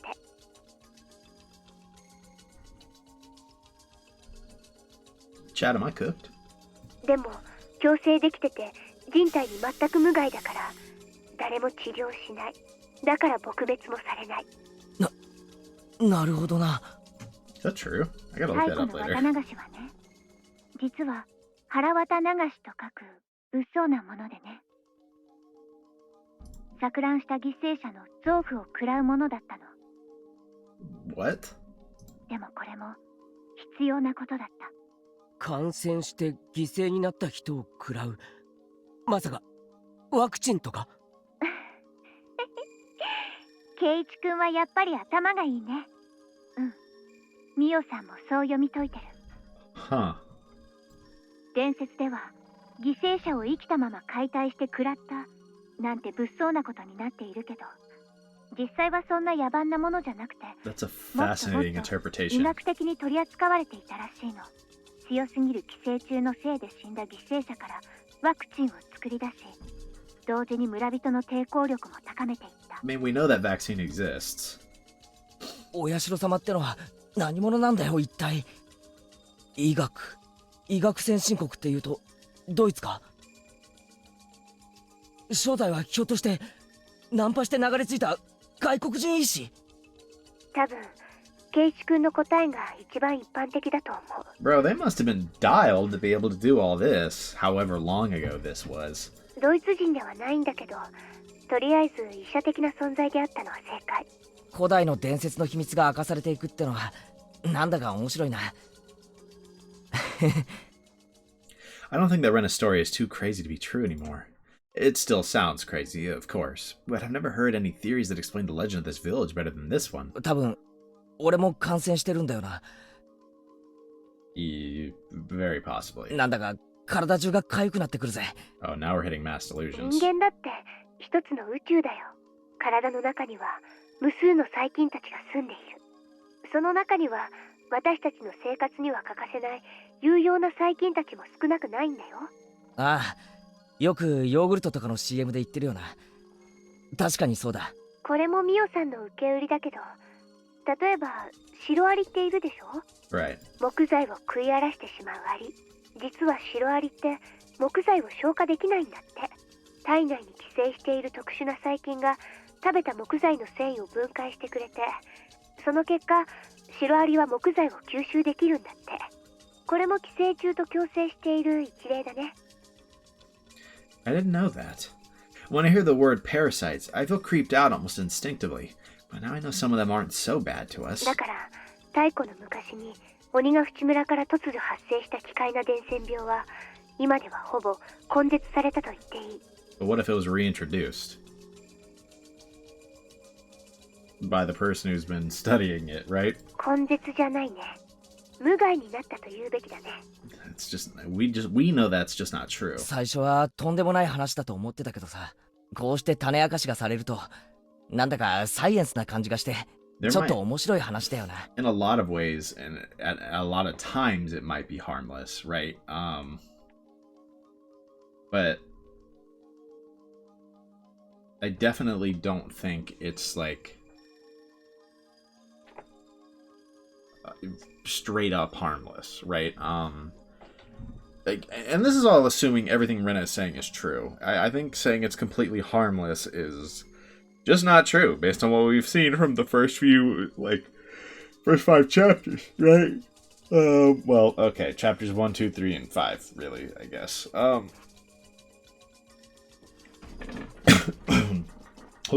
man. We've seen lots of scenarios that seem to me like Hinamizawa syndrome that could be induced by this parasite, and that's already what I suspected. And there are absolutely still people who are very susceptible to it.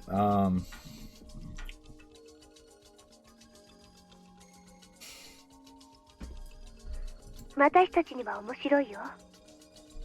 でも、お社様を神として崇める人たちにとっては、これはとても不愉快な説。 Of course. If Takano-san's theory is correct, Oyashiro-sama isn't a god. And the punishment by that god, namely, the curse of Oyashiro-sama that people have been so afraid of, will turn out to have just been the symptoms of an infectious disease. I see. That's what dethroning God would mean. だとすると、もしこの伝染病の病原体を特定して世間に発表されるようなことがあれば、信仰は破綻しちまうな。そう。Oh, we flipped perspectives. Is there a reason we did that? それこそが彼らの一番恐れることなの。 I kind of feel like that was intentional. そしてミオさんはその病原体を特定しようとしていたらしい。そのミオさんが消されたということは特定できたってことが。かもしれないね。ミオさんはもういないし、彼女のスクラップ帳にも特定できたとは書かれていない。でも消されるに値する理由が他に思いつかないの。でもよ、20世紀ももうすぐ終わろうっていう現代だぜ。村人だっていろんな医療機関で検査を受けてきたはずだ。 Right. なのにそういう怪しげな寄生虫が摘出されたって話はないんだろう。 That's actually kind of a valid point. 確かに病原体そのものは未だ発見されていない。でも確かに何かの規制を受けていることの信号だけは確認されているんだって。 And what is that? なんだって？本当かよ。 When a parasite enters a human body, the body's immune system cells, eosinophils, and macrophages try to kill the parasite. They secrete an antibody called immunoglobulin E. Immunoglobulin E. IgE. The most common way of checking if a person is infected by a pathogen is to look at the levels of the secretion. According to Takano's research, people from Hinamizawa have a very high level of IgE in their blood. That's not all. They also have obvious symptoms of being infected by parasites. They don't have any allergies. IgE stimulates mast cells, and they secrete histamines and serotonin as a result. These cause an allergic reaction. An allergic reaction isn't pleasant for humans, but it's necessary for the body to kill the pathogen. But the parasites don't want to be killed, of course, so they secrete substances that counteract IgE. As a result, IgE stops stimulating the receptors of the mast cells, which stops secreting the chemical compounds. As a result, the antigen-antibody reaction, namely the allergic reaction, doesn't occur. In other words, a human body that was infected by a parasite secretes a high level of IgE, but doesn't display allergic reactions. For your information, a human body that's infected by a parasite doesn't suffer from hay fever. You get hay fever due to your body secreting a large amount of IgE because it's mistaken pollen for a parasitic invasion. As a result, a large amount of stimulants like histamine will be secreted, but your body can't contain the parasite that it's attempting to kill. That's why your body continues to secrete IgE. As a result, the stimulants keep causing allergic reactions. That's how hay fever works. If you have a parasite in your body, it'll deactivate your IgE and suppress the secretion of stimulants. As a result, you don't have an allergic reaction. In other words, there's no hay fever in Hinamizawa, and you can cure your hay fever by moving here. つまり特定はできなくても、その存在だけは疑いようがないってわけだ。Interesting. そうなるね。だとすると、そのスクラップ帳は狂信的な連中にとっては十分危険な存在だな。Yeah, honestly, if this is all true, I can agree that this would be a big threat to the believers. Do I think that's what's going on here? No. I still don't think I believe it.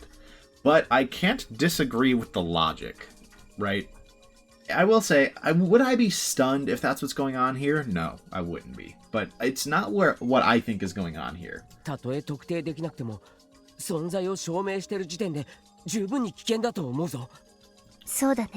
たとえ証拠にはならなくても、彼らにとってはミオさんを葬るに値する危険性があったと思う。Mind you, Keiji thinks it's that clear when he hasn't even seen the 確 documents. かに恐ろしい秘密だな。If that doesn't say it all about how, like, this spreads among, like, people who really care about each other, who are close, right? He just trusts her like that, right? ちゃんと説明してもらえば理解できることだが、いきなり聞いたら刺激が強すぎる話だぜ。でしょ？だから私も最初は信じられなかったし、圭一君に話しても信じてもらえないと思った。で、大事なのはその事実を隠蔽しようと暗躍してるヤバい連中がいるって方なんだよな。そう、今大事なのはそっちの方。The fanatics who want to revive the sanctity of the god they worship. Reviving the majesty of their god means reviving the power of that god. And the power of their god is the infectious disease. This infectious disease can't spread nationwide, unlike other infectious diseases. So from now on, I'm going to start calling it an endemic disease. It fits better, since it only affects this region.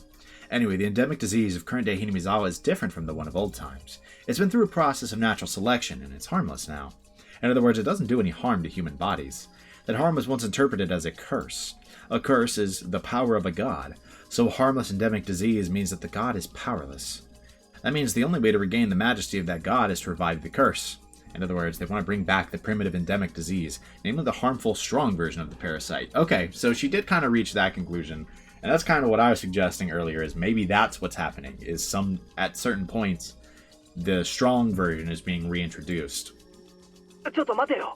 信者たちは神が実は寄生虫だったなんてことは否定したいんだろう。なのに寄生虫を研究するのかよ。矛盾してないか？矛盾しているよ。だからこの研究は信者たちのトップだけが知る秘密の研究なんだと思う。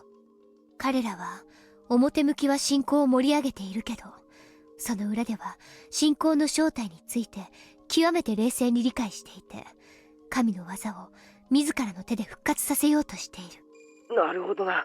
おいおい、なんだかとんでもない話になってきたぞ。ミオさんのスクラップ帳にはそうとは一言も書かれてないんだけど、私監督の診療所って怪しいと思うの。慰霊診療所がどうして？ひなみ沢の規模から見て施設が立派すぎるのがその理由。Yeah. そしてミオさんはそこに勤めていた。監督は園崎家にスカウトされてきた細菌学者が正体とか。監督がか？ミオさんは余計なことを知りすぎたから消されたんだと思うの。なのに監督が消されない理由は、監督は信者たちに依頼されている立場だから。そして太古の有害な風土病を研究してるってのか。 Lots of theories being thrown around here. You gotta figure out which ones you believe, which ones you don't. Now they're saying that Irie is involved with the people trying to reintroduce this disease. Which is interesting. I think Irie's role in the story is definitely gonna be large, right? And we haven't really seen what that entails yet. We know for sure that he is the director, right? Okay, I say for sure. It is one of the things I'm most confident of, but they have not directly revealed that yet. But if he's not the director, I'd be kind of stunned, right? Point is, he could very well, in this theory, be the one that is at the top of this like totem pole, if that makes sense. Which is, I mean, definitely kind of crazy to think about potentially.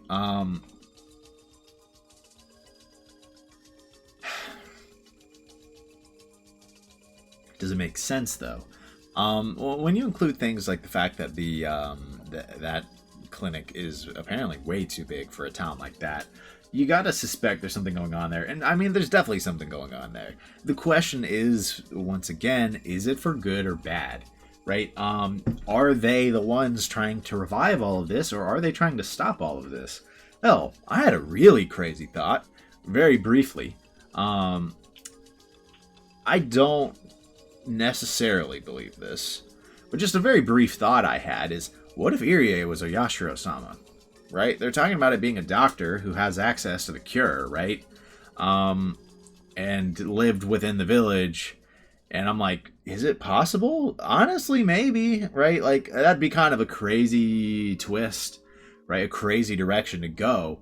But I'm like, what if that's what his role as the director is? He's the one they believed was Oyashiro-sama, and he's been trying to maintain the spread of this parasite. And that's why when people are exhibiting symptoms of it, he's like, you are being kidnapped, and we're going to do something about it. And I'm like, on the surface, I can kind of get the theory. Do I fully believe it? I don't know. That's a big one. That's a big stretch, right? To say that he is Oyashiro-sama. That is a huge stretch. So I'm not sure that I'm fully willing to commit to that, but it could explain the wealth. It could explain his status. He is that doctor. We kind of talked about the idea that Oyashiro-sama could have been a doctor, right? Who was just trying to deal with this. And I'm like, it could add up, right? This would obviously have the implications that somehow bro doesn't die.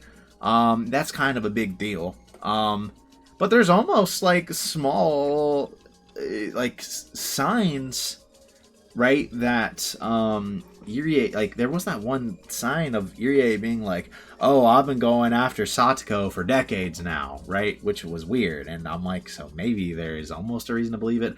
I don't know. I'm not fully willing to go to bat for this theory yet, but it was just a brief thought I had. I'm like, you could see it from the literal exact opposite side. I guess in all fairness, right? There's nothing saying he doesn't want, if he was Oyashiro-sama, he could want people to worship him, right? He could, right? So maybe it doesn't necessarily have to be opposite, but like, it doesn't have to be that he's just this guy who is trying to be evil and revive the faith, in that, like, he knows Oyashiro-sama is just the parasite, right? Like, there's more possibilities. It's hard to take anything Rena says at face value right now. You can kind of believe some of the things she's saying, but not necessarily her conclusions, if that makes sense. I'm not fully sure that I trust her conclusions, especially. But let's continue with this. Sorry, that was just a side tangent. It was something I was thinking about, and I'm like, wow, this might be a good time to just bring that up. It is hard to believe that, Irie is capable of things like that. ごめん、監督は無関係かもしれないね。 It might be. 今のは私の思いつき。 Yeah.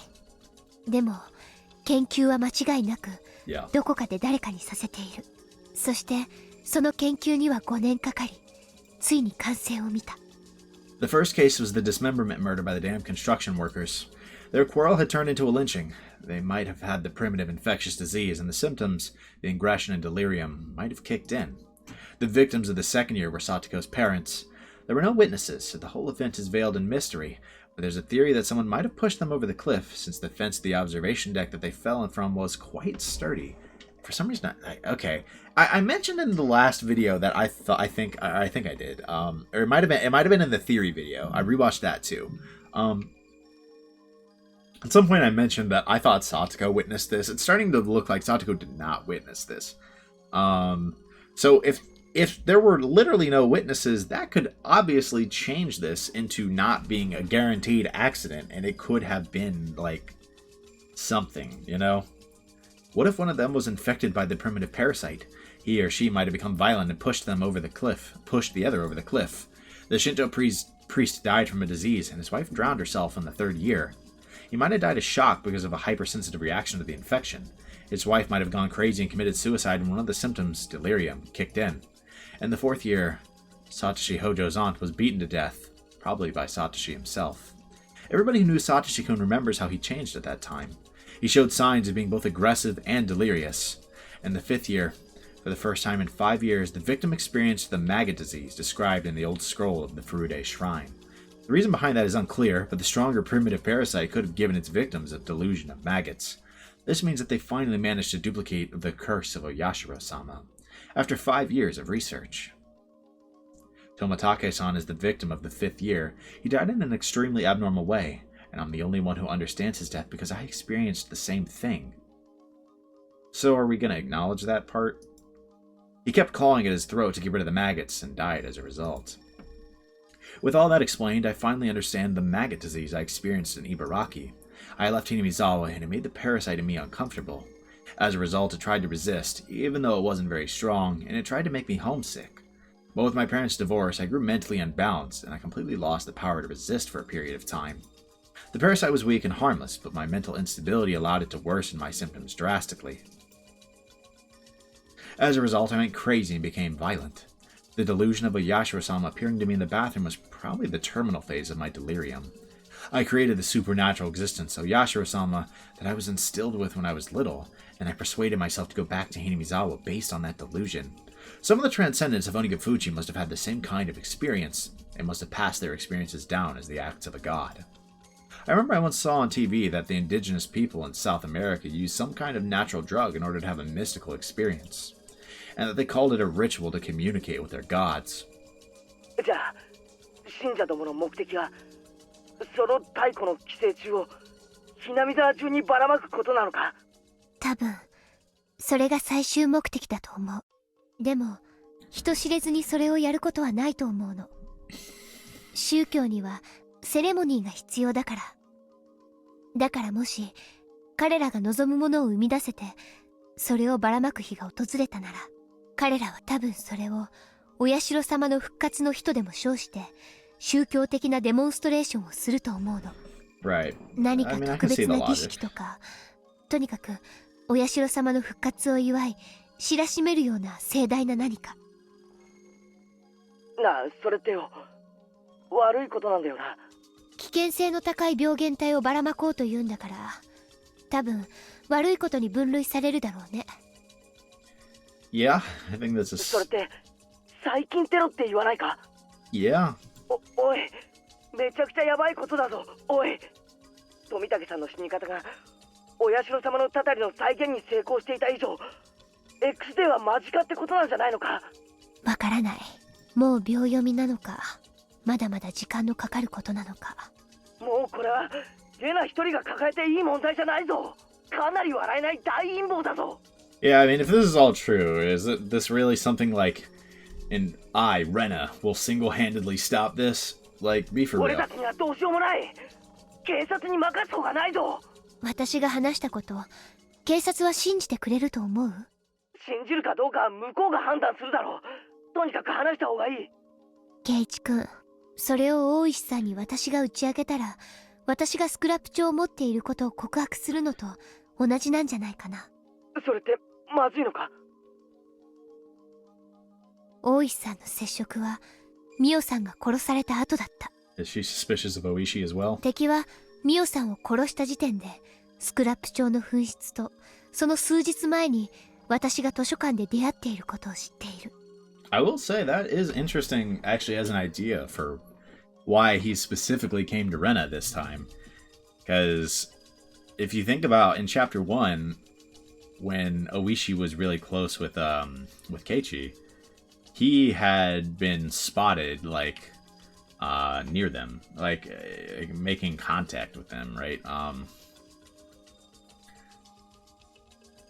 I don't know if he did. Was he spotted making any more contact than the rest of the gang?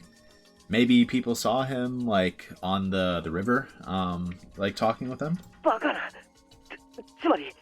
そう、大石さん自体が敵の手先である可能性が。That was the obvious implication there. 大石さんは私がスクラップ帳を持っている可能性があると当たりをつけていて、探りを入れてきているのかもしれない。実際、彼はうさんくさくて腹を割らない。園崎家を疑わせるようなことを言って、自分は味方だと言ってくるけど、彼だってその園崎家の手先かもしれない。Yeah, I mean, it's definitely not impossible. 警察を疑い出したらおしまいだぞ。圭一くん、4年目の撲殺事件を知ってるよね。さとこちゃんのおばさんが殺された事件。あれは犯人はサトシくん以外に考えられないんだけど、その後犯人は麻薬中毒者だったということになった。これをどう思う？警察内部に狂信的な連中の手先が混じっていて、犯人を捏造したってことか。3年目の神主さんの病死の検視とか、2年目の北条夫妻の事故現場の見聞とか。警察がもしも彼らの片棒を担いでいるなら、数々の完全犯罪が可能になる。I mean, I definitely can't really disagree with that. Is that there? I've kind of considered that possibility that the police are on their side for a while now, or at least have had to fabricate evidence. You know, like the ones that she mentioned. None of the things Rena is saying right now seem as ridiculous as they should. The thing is, I feel like she's kind of crazy, and that a lot of the things she's saying probably aren't right. But it's not that they don't make sense. The logic is all there. I get it, right? I understand why she's drawing these conclusions. Are they correct? Hard to say. But a lot of these things are things that I have at one point or another kind of considered, right? Hinamizawa 御三家はダム戦争時から今日に至るまでもずっと警察への圧力を維持してるんだよ。それに沖宮の町のいろんなところに一族が進出して実権を握っているというのはみーちゃんから聞かされたことがあるんじゃない？確かにそれはミオンの口からだけじゃない。いろんなやつの口から聞かされた。ミオンの園崎家がどれだけ市内全域に強力な影響力を持っているかってのをな。そういうこと。警察はこの土地では必ずしも信用できない。レナ、すまん。先にはっきりさせたいんだが、黒幕は園崎家なのか？ミオンも関係があるってのか？それだけは先に聞かせてくれ。御三家であるみーちゃんやリカちゃんが直接関係しているかはわからない。ただ狂信的な勢力が御三家や一番の有力家である園崎家を自由に動かせる中枢部に根付いているのは間違いない。狂信的な勢力が根付いたのか、御三家の中枢が狂信的なのかは分かりかねるけどね。I mean, that's a valid question. 関係あるかどうかわからない以上、用心に越したことはないってわけだな。うん。みーちゃんたちのことを疑うわけじゃないよ。普段のみーちゃんは頼もしいし、私も他の心配事なら打ち明けて助力を求めることもあると思う。Because it literally could involve her. ただ、今回のことはちょっと話の次元が違う。Given the context of the suspicion of the three families, it's kind of funny that the people who gave us the advice to kind of leave Rena alone was Rika and Mion.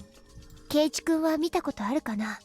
みーちゃんは普段はふざけているけど、園崎家の次期当主として振る舞うときはものすごく冷酷で別人みたいに振る舞えるの。That much is true. それにもし無関係だったとしても、それならばやはり耳に入れることで危険に巻き込むことにもなるんじゃないかな。ミオンたちが味方になってくれればかなり頼もしいぞ。俺は打ち明ける価値があると思うんだが。だからそれはダメ。敵ではないと確認が取れるまでそれは避けるべきだよ。味方にできれば確かに心強いけど、そうでなかった時はどうするつもり？ Yeah, then you'd be in real big trouble. じゃあ俺とレナだけでどう戦うつもりなんだよ。もともと最初から絶望的な戦いなんだよ。だからケイチ君を巻き込みたくなかった。くそ、高野さんめ、とんでもない置き土産を残してくれたな。でもそのおかげでとてつもない陰謀を知ることができたんだよ。これはミオさんの遺言なんだよ、きっと。村を影から牛耳る何者かに、その村に住まうガキンチョ2人が挑むわけだ。 Right, just that easy, you know? こいつは最高にハードな話だぜ。一筋縄じゃいかねえぞ。でも圭一くんが味方でよかったよ。二人だから話し合えて相談できる。当たり前だろ。俺は最初からずっとレナの味方で仲間だぞ。うん、ありがとう。二人なら心強いよ。一人で悩むよりは建設的になれるだろうしな。そうだね。二人でどう戦えばいいか、 I don't really know こ how れ I からじ feel っくり about 相談 this. していこう。今日は私スクラップ帳を読み直す時間が欲しかったから休んだけど、明日からは普段通りに生活するね。おかしな行動をすれば気取られてしまうかもしれないからね。圭一くんも変に構えないで普段通りに生活してね。 Keiji's not gonna be able to act normal. みーちゃんとか Rena might be 時 able 折鋭い to. ことがあるから特に気をつけて。 Rena might be able to act normal, but there's a 0% chance Keiji can act normal. わかった。何事もなかったかのように生活するよ。だが畜生、なんだか怖いぜ。とんでもない陰謀が間近に迫ってて、それがもうカウントダウンに入ってるかもしれないってんだぜ。それを知りつつ普段通りに生活しろってのも辛い話だよな。Yeah. 多分そんなにすぐじゃないはずなの。さっきも言った通り、彼らが狂信的であればあるほど宗教的なセレモニーを So 必 they'd 要 probably と have す to る。 announce in advance that it's happening. そういうセレモニーは村を挙げて行うものだもの。綿流し以上のイベントは今のひなみ沢には存在しない。ということは、少なくとも来年の綿流しまでは大丈夫ということか。Surely this chapter isn't gonna span that long, right? 根拠のない読みだけどね。他に綿流し以上のイベントが思いつかない。 It'd be kind of crazy if this chapter spanned an entire year of time. I think we have a year, at least. But I also feel like we don't, because of how they killed Mio-san. I might not know, but there might be a bigger religious event than Watanagashi. It might not be long until that day. On the day of Oyashiro-sama's revival, they're going to spread a dangerous parasite, and that day might just be around the corner. レイナ、まだ電話してるのか？そろそろ終わりにしなさい。 My father stuck his head out from the living room, telling me I need to hang up soon. I thought about telling him so many times. It's natural to think that your parents will be on your side no matter what, but I know just how weak he can get, so I couldn't tell him. I don't think he'd believe me anyway. Even if I told him, he'd just tell me to call the police. It's better that I don't tell him, and they might get close to my father to get me. If he didn't know anything about anything, including the scrapbooks, there'd be nothing to squeeze out of him to begin with. ごめんね、ケイチ君。今夜はもう遅いからこれで切るね。 Back to Keiichi now. また明日学校でおう、また明日。用心してね。ケイチ君ももう部外者じゃないんだから。おう、せいぜい気をつけるぜ。 I remembered the suspicious men in the white van and felt a chill run through my spine. They looked like villagers, but they weren't. They had the village accent, but they were just pretending. The more I thought about it, the more suspicious they became. It let me know that Rena and I aren't safe. If Rena's right, they're just suspicious of her, and they're not sure if she has the scrapbooks or not. But it's still creepy. Rena had probably experienced the same creepiness I felt when I saw the van several times up until now. She must sense the danger more than I do. However, the fact that they weren't attacking, that they were merely observing us, was disturbing. If they attacked her, she could have done something, like going to the police.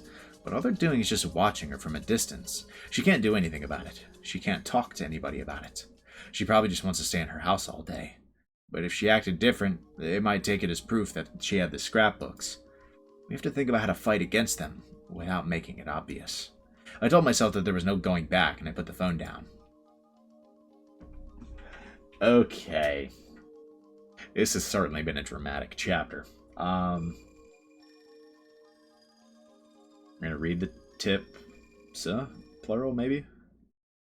Or we aren't getting there yet. Okay, that's cool. I thought that was it. I truly thought that was it.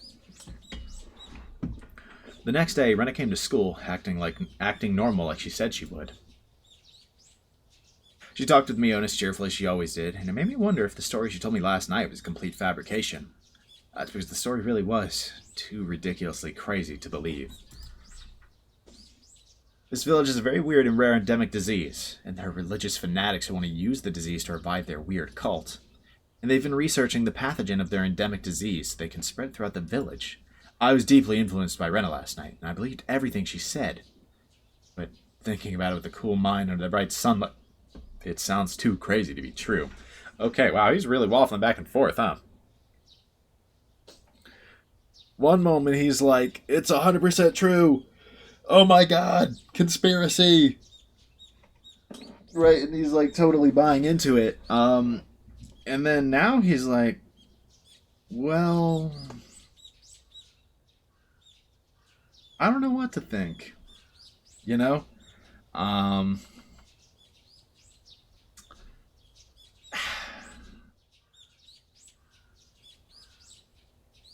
He's definitely going back and forth, and it's kind of funny because I guess I'm in a relatively similar spot. A lot of the things that I think she's drawing conclusions to, I'm like, it makes sense how she got there. Some of these things are things that I genuinely believed were true already with the parasite theory, or that I had thought about or made that connection before and just couldn't fully decide one way or the other, or that I just didn't think made sense, right? I don't know. This whole idea, it just reeks of obviously paranoia and like delusions, right? Like exactly what happens when you're infected by this, right? And it's not that crazy to think she's been infected, right?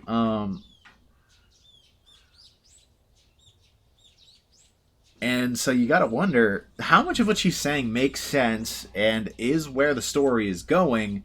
How much of it is just like, what the hell are you saying, right? Like, you are crazy, right? It really is finding that divide. Like I said, I definitely still believe parasite theory. I think that makes a lot of sense.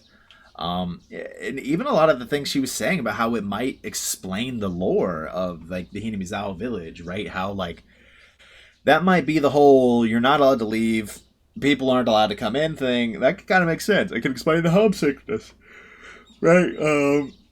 A lot of this, like, it makes sense. But then the conclusion she draws from this of like there's a cult trying to spread the disease again. The three families might be controlled by them, or it might be the three families. It might be Irie. And it might be being done at the Irie clinic. The van is trying to find the scrapbook they know. Right? And I'm like, a lot of this is like, you might be reaching. Right? That might be a foul in the NBA. Reach-in foul. You know?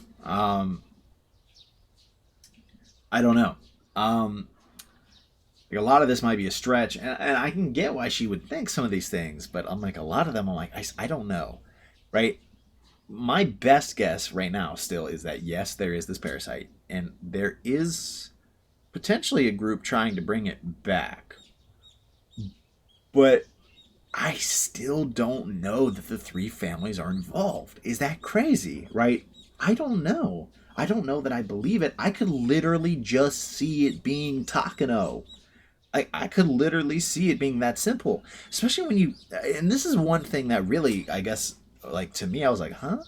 Right? Is when you think about the fact that Rena had this symptom that is apparently all but gone, right? It's like... Like... The maggot disease was apparently completely gone until they re-perfected the parasite, basically, right? But Rena got it, right? And she blames it on her emotional distress, like in that state. But if it's as simple as emotional distress can cause things, right? Which is something I have pointed out, mind you. That a lot of the incidents where people seem to go really crazy is followed by some kind of crazy emotional distress. It's like, I don't know, like, could it just be that simple? Like, the people who are going crazy are just experiencing extreme emotional distress, and it's weakening them against the parasite? Like, it's like, I don't know. It could be that simple, right? I don't know. I'm not fully sure that I completely buy the whole conspiracy thing. The thing is, there is clearly some kind of conspiracy going on in Higurashi, because someone has to be doing the curse killings, right? Even if it's fantastical, something has to be doing them, right? Given how consistently they happen in every timeline, and we've seen the timeline hopping thing with Rika, right? We know something is going on, right? But is it what Rena thinks is going on? I'm not fully convinced right now. But we'll just continue playing this chapter and we'll find out, right? Some evidence for or against. So let's just go ahead and continue. Whew. I was deeply influenced by Rena last night, and I believed everything she said, but thinking about it with a cool mind under the bright sunlight, it sounds too crazy to be true. The story Rena told me is based on Takano-san's crazy hand-me-down ideas. It's based entirely on her theories, which, though very feasible, have no evidence whatsoever. The fact that Takano-san was murdered lends credit to the story, I'll give you that, but... I looked at Mion. She was fooling around with Rena. It's hard to believe that she's involved in some crazy conspiracy. っていうか、聞いてないでしょ、ケイちゃん。No. 悪い。ごめん、聞いてなかった。まだ寝ぼけたまんまなのかな？寝不足だとおつむもちゃんと働かないよ。Mion made fun of me for reacting too slowly. It's almost impossible not to trust this bubbly, cheerful girl. I trust Mion. I trust my friends. I know she'd never have a hand in a crazy conspiracy like that. If she knew about it, she wouldn't be able to act this cheerfully. Rena told me not to tell Mion because she might be one of them. But it might be worth telling her without letting Rena know. Of course, there's at least a 1% chance that the conspiracy is true and that Mion is one of them. If so, I'd be doomed. But if I had to choose between believing the crazy conspiracy theory and trusting my friends, my answer would be obvious. I know that my friend Mion isn't a part of any conspiracy. She'd never be involved with something like that. Even if the conspiracy exists, I'm sure Mion will be on our side. So whether or not it's true, it must be worth telling Mion about it.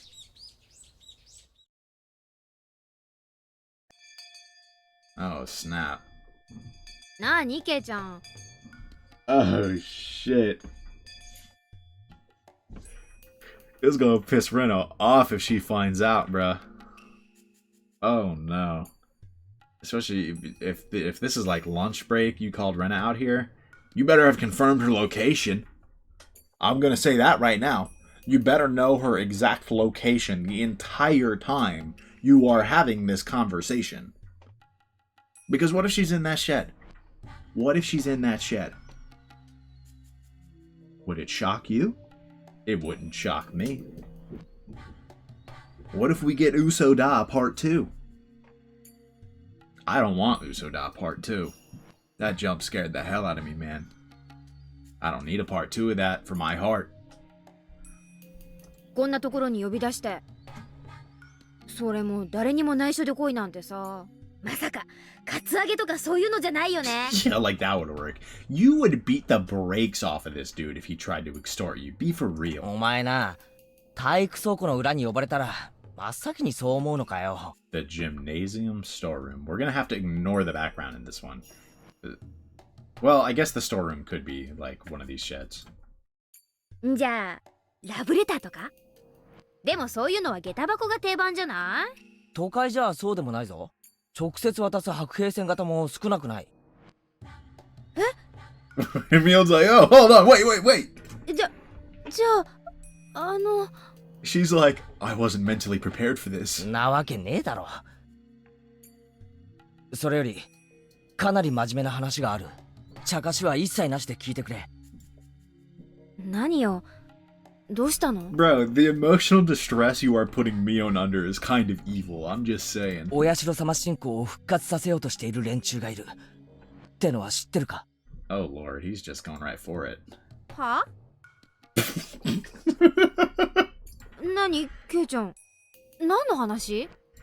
This, of course, it was just my way of getting a feel for the situation. I wanted to see how she was going to react by getting straight to the point. But Mion really did look puzzled. People wouldn't normally react like this if someone pointed out their secrets out of the blue. They always panic, if only just a little. Either Mion was a brilliant actress, or she really didn't have anything to do with the idea of reviving Oyashiro-sama. I decided to tell her everything. ミオ、お前の家の園崎家ってひなみざわを含めものすごい影響力を持ってるわけだけどさ。Dude, I love this song. It just, like, it works so perfectly with the vibe of this game. お社様信仰を復興するため何か暗躍してるってことはあるか？こうなんで？いや、だからさ、今のお社様信仰って大昔の時代に比べたらだいぶ信仰心が薄くなってるだろ。それをさ、大昔の鬼ヶ淵村のレベルまで引き戻したいと思っている、いわゆる原理主義者的な連中が暗躍をしてるんじゃないかって。 Try making it a little more obvious that you've had contact with Takano to a degree. I mean, you know, like secondhand contact because it was Rena, but like, you know, Takano's ideas. はい？ちょっと何の話なわけ？本当に何の話かわからないのか？わかるわけないよ。何その全米第1位みたいな面白ストーリーはさ。It does. Mion's reaction was very natural. It seemed impossible that she was pretending she didn't know anything about it. But regardless, I continued. いや、だからそういう連中がこの村にいるらしいんだよ。ミオンは知らないか？お社様信仰を鬼ヶ淵村の時代のレベルに？そんなことして何かいいことあるの？いや、そりゃ信仰の厚い狂信的な連中にとってはとても重要な意味があるんじゃないかな。だってケイちゃん、大昔の厳しい戒律の頃に逆戻りって誰も喜ばないよ。今のこの現代、村から出るななんて言われたら生活なんかやってられないって。True. 例えばほら、リカちゃんって何でもお社様の生まれ変わりとか言ってちやほやされてるらしいだろ。 So, are we blaming Rika now? そういった取り巻きの老人たちの中にはきっと狂信的な一派が存在して。リカちゃんの取り巻きっていうと君吉のおじいちゃんとかのこと？ Yoshi, that's the name. まあ確かに信仰心は熱い方だと思うけど、狂信的ってのはどうかと思うね。いや、だからいるんだよ。本来のお社様信仰を再び復活させようとしている輩が。はいはい、話が進まないからこの場は信じるよ。それでそいつらはお社様の正体がこの土地独特の風土病にあることを突き止め、その病原体を研究しているらしいんだ。 He's just going for it. どこで？というか風土病って何？病原体って何よ？ I guess that's a fair point. 演歌長。I was getting confused. I didn't know what I was talking about myself anymore. I was deeply influenced by Rena last night and believed everything she said. But having said it all out loud, I started realizing how impossible the story sounded. どうしたの？ミオさんに妙なことでも吹き込まれたわけ？ How obvious it is that it was Takano's idea. I told you, like, make it a little more obvious. I think you need to make it a little more obvious that this was Takano-san's words. 知ってるのか？有名だよ。あの人オカルトマニアだからいつもとんでもない空想話をでっち上げてる。たまに真に受ける人がいるとかなりヘビーに吹き込むって有名なんだよ。私も昔話を聞かせてもらったことがあったけど結構面白かったな。それって本当か？ケイちゃんもどこかで耳にしてるだろうけど、この村は大昔はちょっと特殊な文化があった。それは少し刺激の強い要素のある文化でね。厳しい戒律と厳しい刑罰、残酷な風習は割とオカルトマニアの間では知られてるらしい。ミオさんもそんなマニアの中の一人。じゃあこの村が怪しげな寄生虫に支配されているという話は？はあ？寄生虫？それミオさんの新作？新作ってどういうことだよ？言ったでしょ、ミオさんはオカルトマニアなの。 She actually seemed to react to that one. 鬼ヶ淵村の奇怪な伝説などを研究してあれやこれやの仮説や推理、妄想を楽しんでるわけよ。だからその寄生虫に村が支配されてるって説以外にもいろいろ捜索してる。私がずいぶん前に聞いたのは UFO 説だったよ。これが結構辻褄が合ってて面白いの。太古の昔に鬼ヶ淵村に UFO が墜落して、そこから出てきた異星人と村人で戦いが起こってという感じから始まる B 級 SF ホラーだった。 Right. Classic.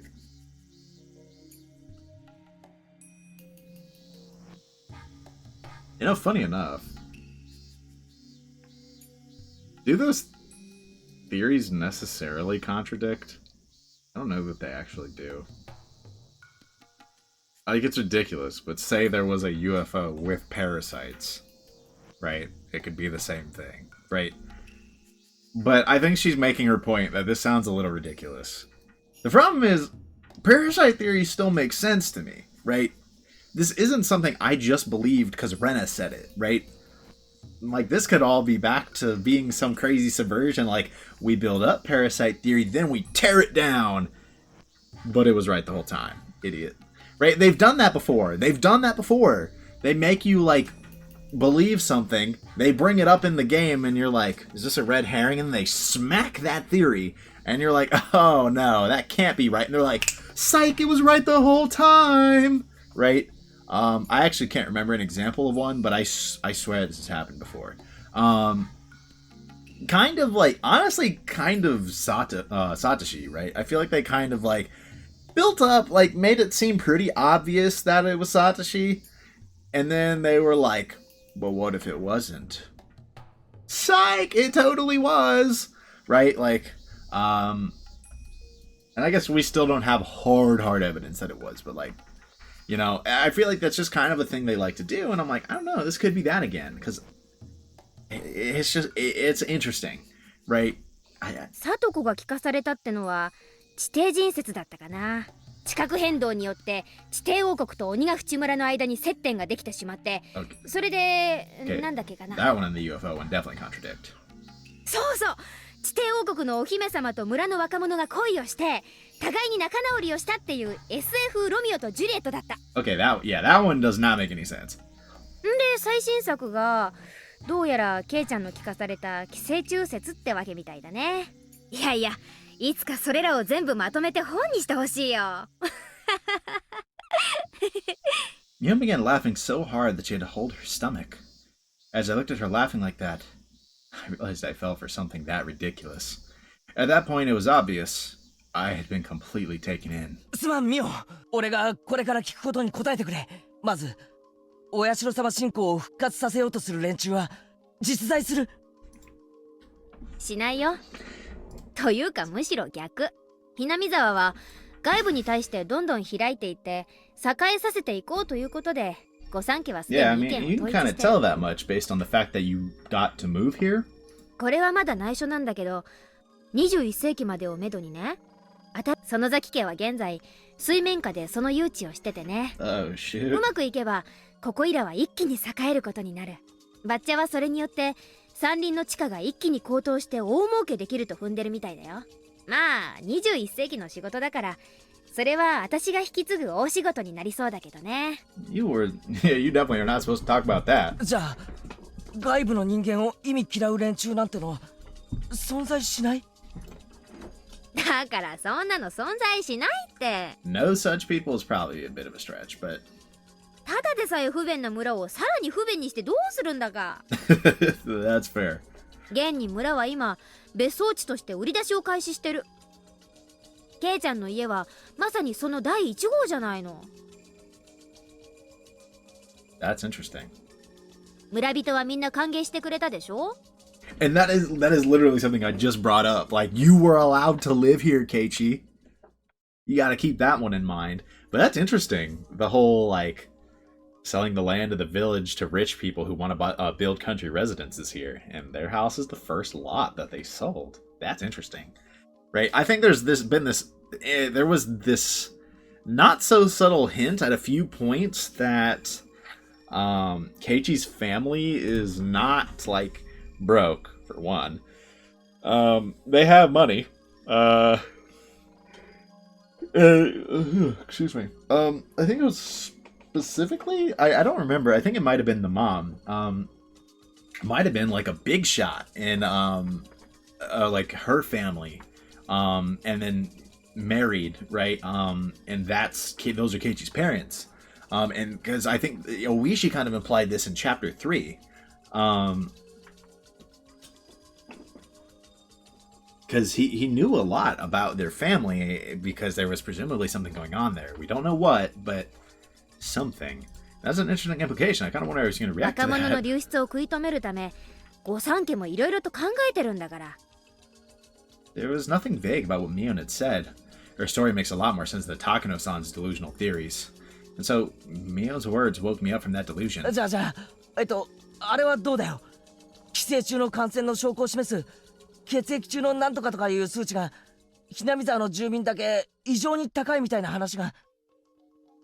そうなの？というかミオさんはそんなのどうやって調べたわけ？ Yeah, you haven't even seen the... だって高野さんは看護師だろ。調べる気になればいくらだって。そんな怪しげな調査のために誰が血液採取なんかに協力するの？誰もしないって。それに仮に採血をしたってどこでどう調べたわけ？ミオさんがたった一人で一体何人の血を調べられたっていうわけ？ Mion was right. I couldn't believe I thought Takano-san could do all that just because she was a nurse. It took me hard to believe that she got that many blood samples and did a high-level examination like that without any help. When I thought about it rationally, I shouldn't have believed such a ridiculous story so easily. 寄生虫の寄生の証拠として花粉症にかからないって聞いたぞ。花粉症って都会の病気じゃないの。あれは確か排気ガスと関係があるんでしょ？ここはHinamizawaだよ、ケイちゃん。というか多分沖宮の人にだって花粉症なんてそうそういないと思うけど。 I have no clue if that, like, hay fever being a city thing is true or not. じゃああれは園崎本家当主直属の暗殺部隊ってのがいて昔大臣の孫の誘拐とかをやったんだろう。 I want to see a reaction to that one. そんなのがいたらかっこいいね。 She definitely brushed that one off. She said nothing about the kidnapping, though. Even I was sounding ridiculous. But I believed all of it last night. She said nothing about the kidnapping, by the way.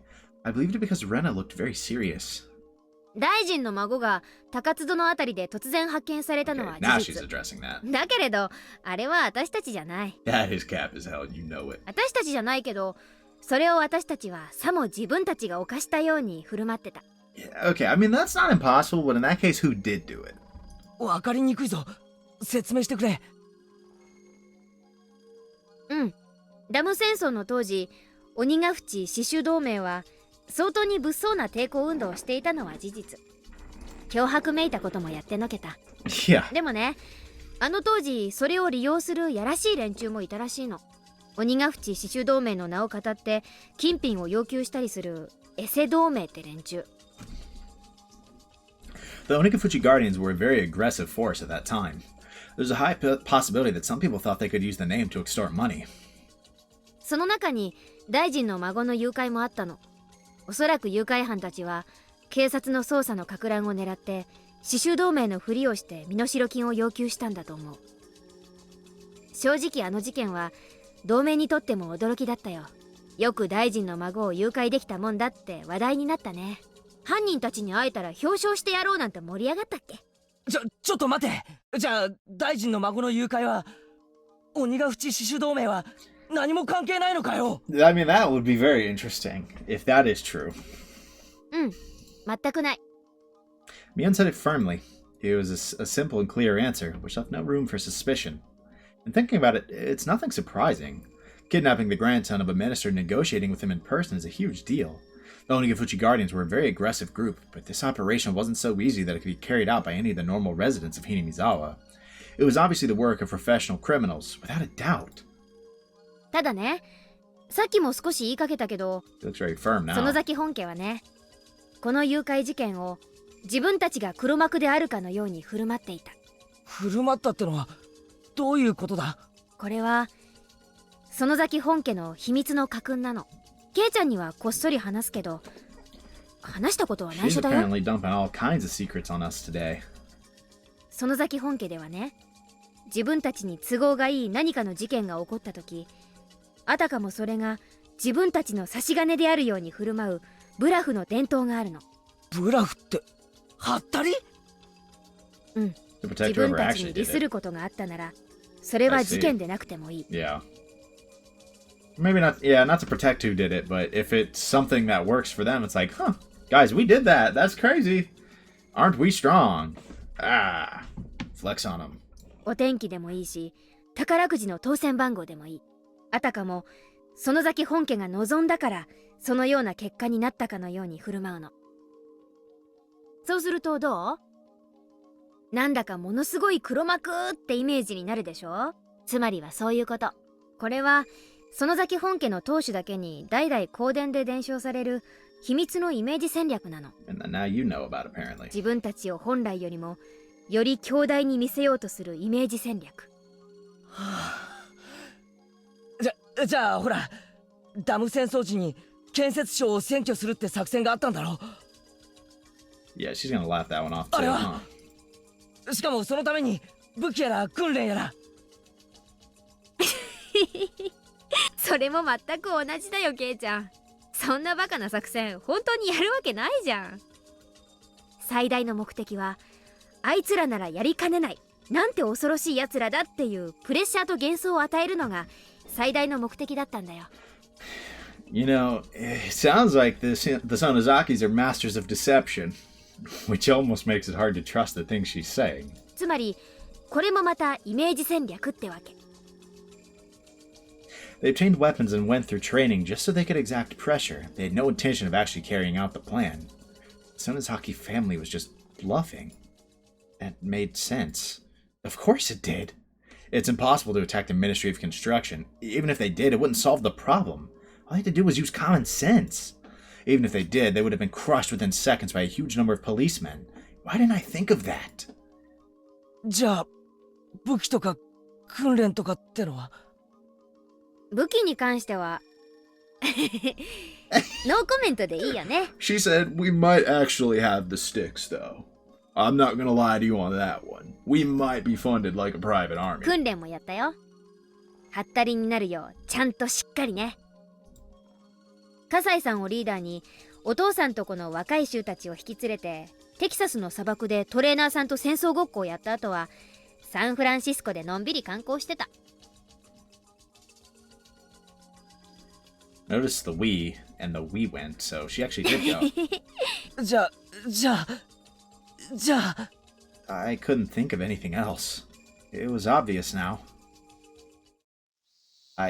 No, Rena and I both were completely fooled by the scrapbooks of Takano-san's delusion. Rena was so serious about it, so I believed her. But if you examined it closely, there were so many inconsistencies. I couldn't believe Rena took a delusion like that so seriously. I knew the reason why, though. She was still in a state of shock after being caught with the corpses that day. She was mentally unstable. And she came across this tall tale, and she believed it. Rena's a smart girl. She wouldn't have taken it seriously if she was stable. Plus, another thing happened to wake me up from the delusion. The white van I saw yesterday came to the school during the lunch break. The 4 men in work uniforms I saw were there, too.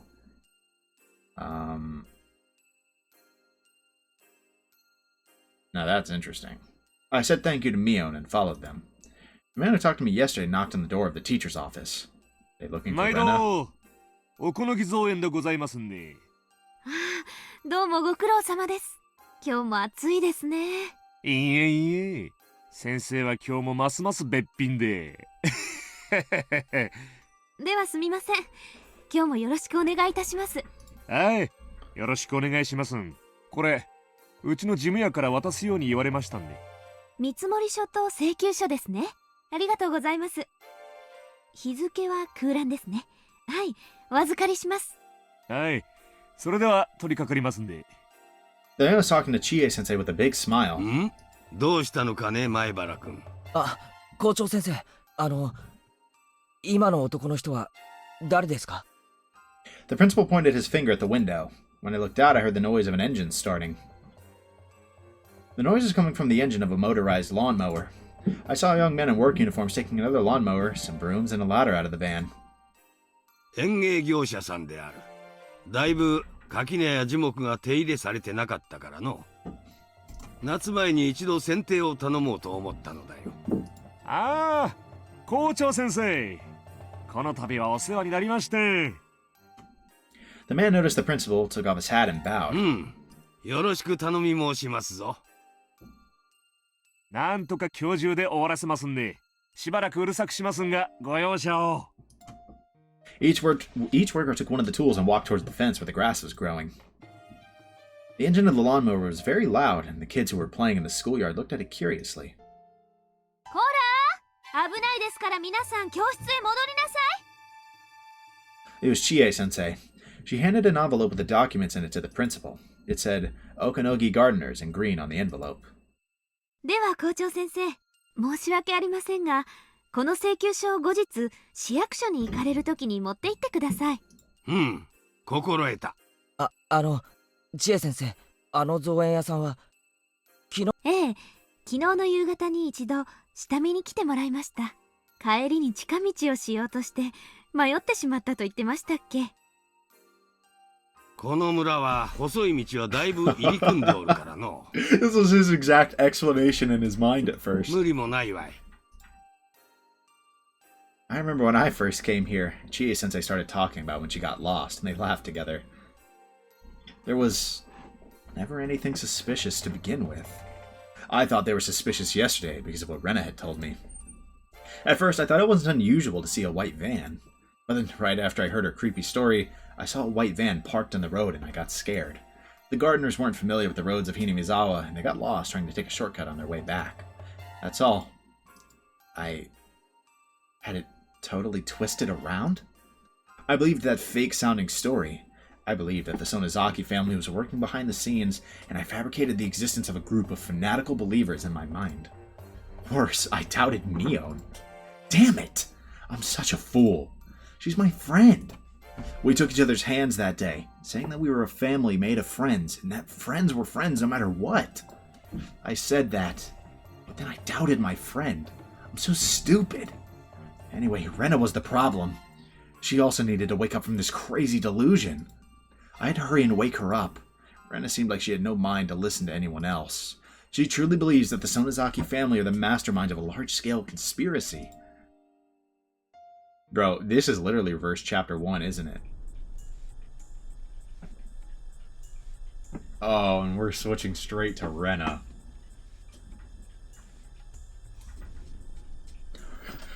Who obviously firmly believes everything that she has been spewing, right?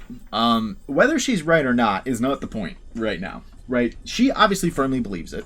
Keiichi does not believe it anymore, and in fact told Mion, like, everything after being explicitly told not to. Okay, he didn't say literally everything, he didn't implicate Rena, he did not mention the scrapbooks, right? He said nothing of the sort, right?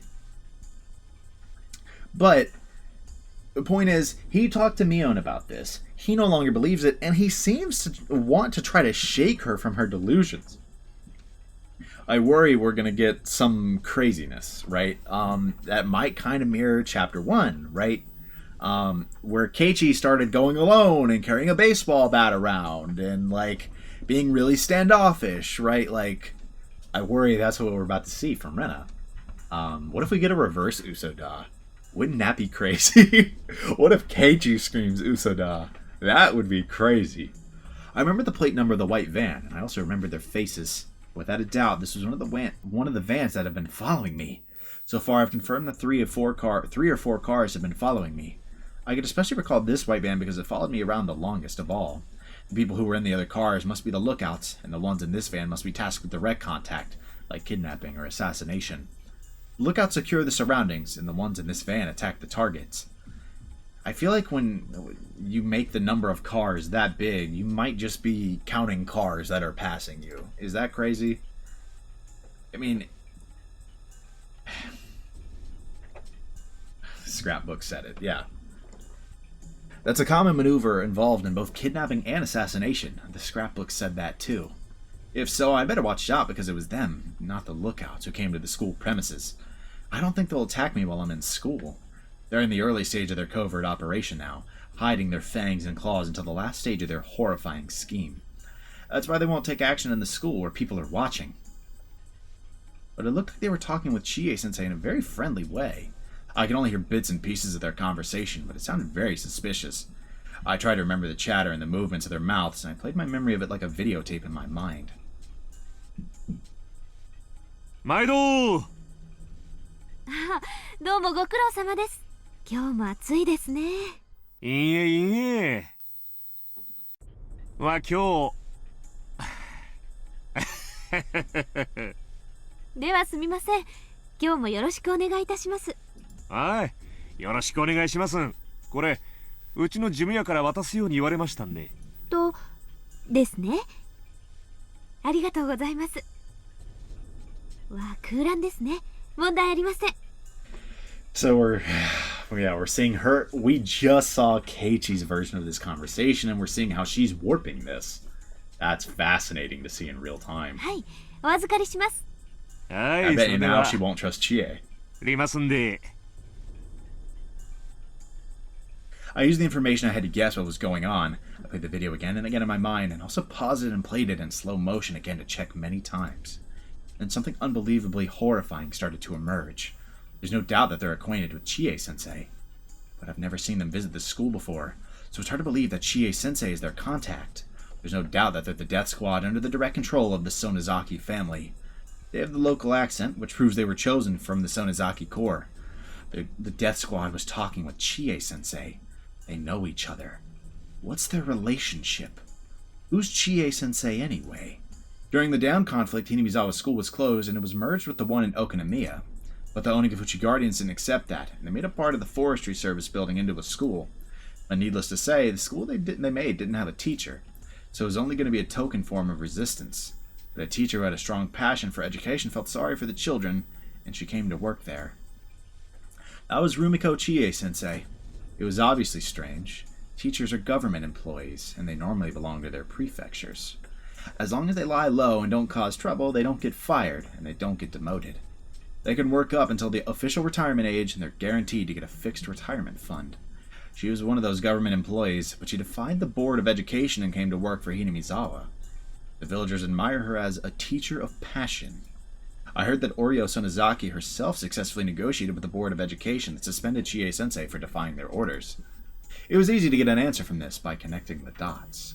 Chie-sensei was recruited by Oryo Sonozaki as a teacher to work at the school the Onigafuchi Guardians had created. In other words, she was already working for Oryo before she came here. As for the principal, he was the principal of the school in Hinamizawa from the beginning. He's a respected person of this region, and he's been closely associated with the three families for a long time. So that means this school has been under the control of the Sonozaki family all along. That's why Chie-sensei is acquainted with the Death Squad. It makes sense now. Chie-sensei confirmed that I came to school today, made a phone call, and called them here? I don't want to know why she called them here. If she called them just to monitor me, they'd wait near the gates until class was over. But they came onto the school premises. Why? Stop pretending to be a fool, Rena Ryugu. Do you think nothing will happen if you pretend not to notice it? Think. Think hard. And calm down, Rena Ryugu. What will they try to do to me today in school? In school? How are they going to do anything with my classmates and friends around me? It's easy. Chie-sensei will tell me to come to the teacher's office during the last class of the day. What about my clubmates? That's easy too. Chie-sensei can easily make them go home early using her authority as a teacher. She can make up any reason she wants. Maybe the classroom is going to have carpentry work done today, so they can't stay in school. いいえいいえ。今日。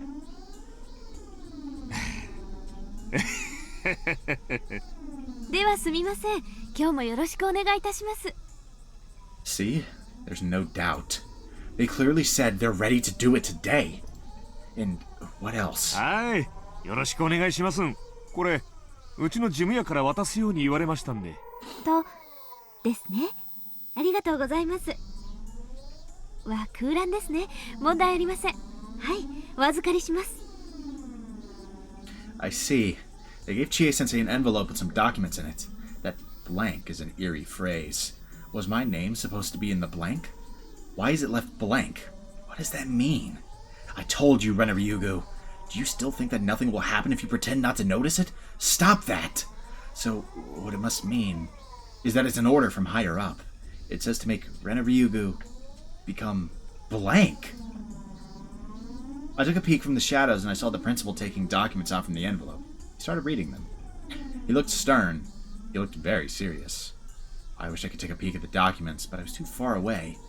I kept looking at him just to see if he'd react at all, and then the envelope caught my eye. The envelope said, Okanogi Gardeners, and had some numbers that looked like a phone number. Fortunately, I have good eyesight. I memorized the number. If they're a death squad, the gardening company must be a camouflage occupation. It probably doesn't even exist. I wanted to find out. I looked for a phone. There's only one phone, and it's in the teacher's office. Fortunately, the teachers were chatting in the hallway, looking at the gardeners. It was now or never. Yeah, so we're delusional. Look, I think this scene, this is one of the more interesting scenes Higu has shown us. Because it really shows the way that these delusions kind of take hold on people. Right? This is the type of behavior we've seen from Keiichi before. In chapters 1, 2, and 3, right? We've seen this. Well, I mean, we saw this as well with Shion in chapter 5 to a degree.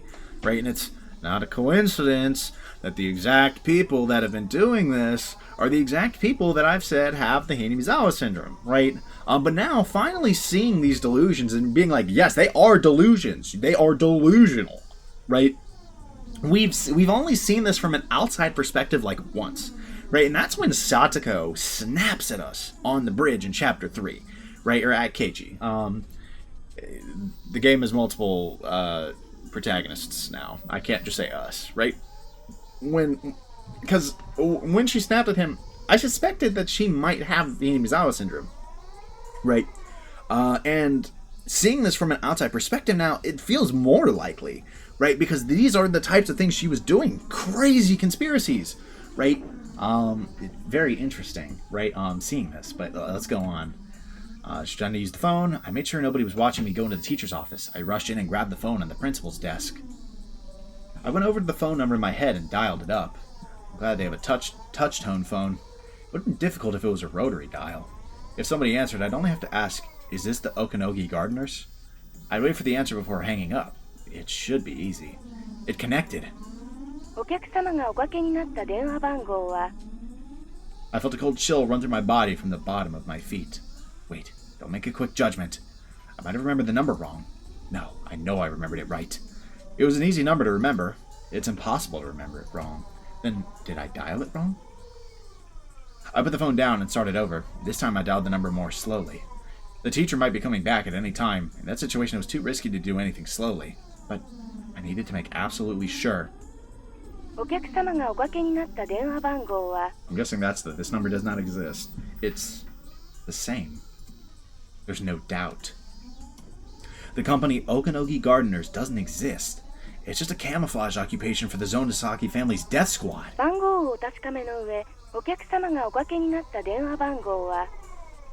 was too stunned to put down the receiver. The announcement kept running over and over again. The voice was cold and creepy.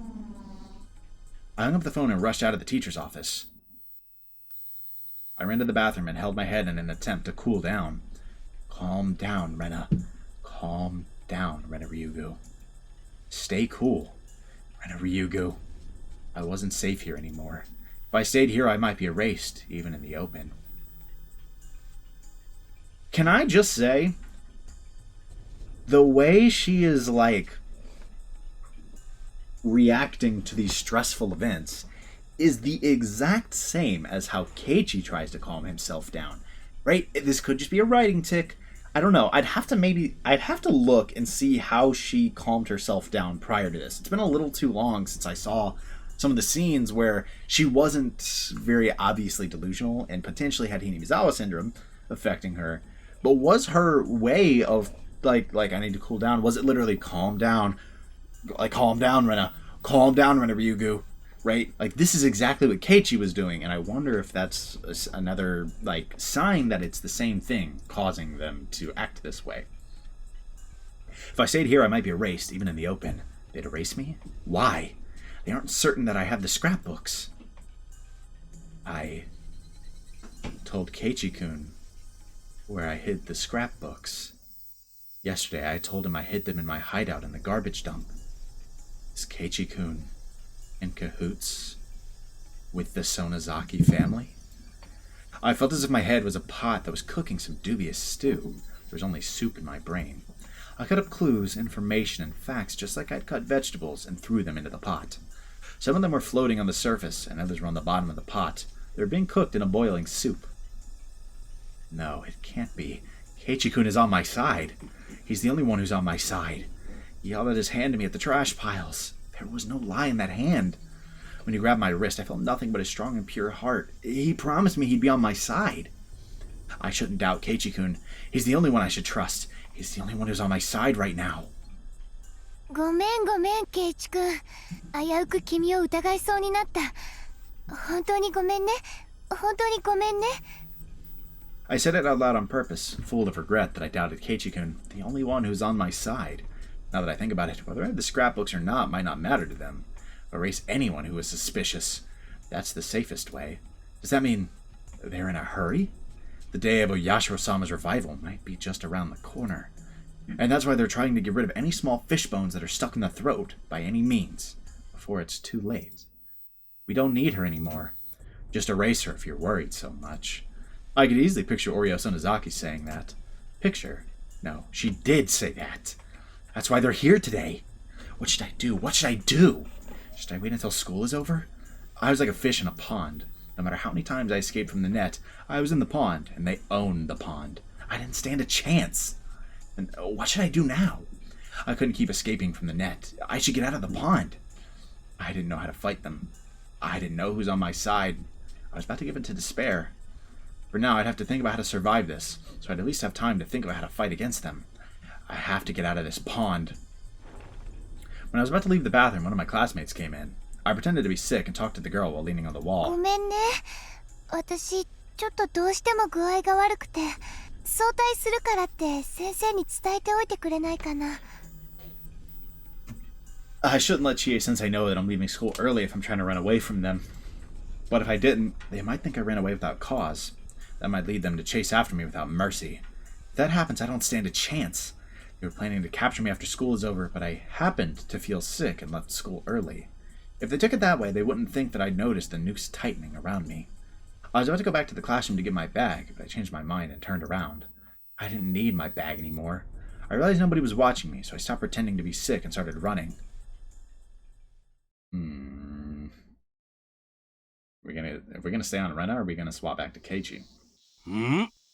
千恵先生、ここがおかしいですぞ。おかしい？どうかなさいましたか？見積書と請求書の日付が空欄になっておりますぞ。ここは今日の日付ではないのですかな？ああ、そこはお役所の都合らしいんです。見積書の日付と請求書の日付が同じだと、なんだか都合が悪いそうで。庶務係さんから空欄にするようよく念を押されています。あとそれから請求書に書いてある電話番号と封筒に書いてある電話番号が違っていますぞ。That is a little weird. どちらが正しいのですかな？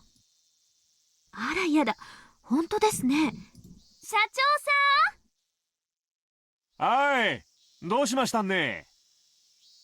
請求書に書いてある電話番号と封筒の電話番号が違ってますけど、どちらが正しいのですか？ They're gonna be like, oh, the envelope one's our old one. 請求書の方の電話番号が正しいんで、先代の事務所の時の封筒がまだだいぶ余ってたもんなんで。Yeah. すんませんね。Yeah, that's exactly what they said. バイトの子に全部新しい番号のハンコを押しとくように言ったんだけどな。すんまへん。消しておいてもらえますかね。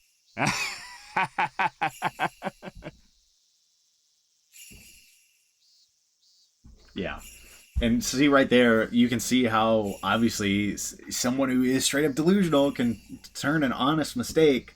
Okay, I mean, like, maybe it's not. Maybe it is, like, all some crazy scenario. But it seems very likely that this is just an honest mistake with the phone number.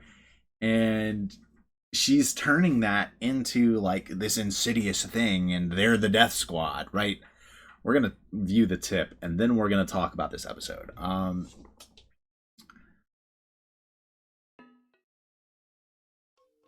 The danger for culture-bound syndrome lies in the fact that it can easily trigger delusional misidentification syndrome. That is to say, in the current case, every time the patient sees something trivial, she tries to interpret it as a curse. And it's believed that as a result of the accumulation of these events in an understandable form, a delusional system is created, ultimately leading to paranoia. Furthermore, the patient is also exhibiting slight signs of a personality disorder. Of course, it's at a very mild level, and it's not causing any hindrance whatsoever to the patient's daily life. It's common for even healthy individuals to have primary delusions in their daily lives. They usually ignore it automatically without recognition, since those delusions are nonsensical. However, there are cases where these delusions accumulate despite being incomprehensible. It largely depends on the particular characteristics of the individual, and it's believed that the patient shows relatively strong characteristics in this area.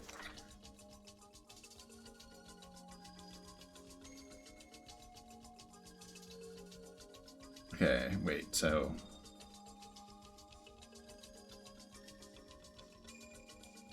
What do they mean by strong characteristics there?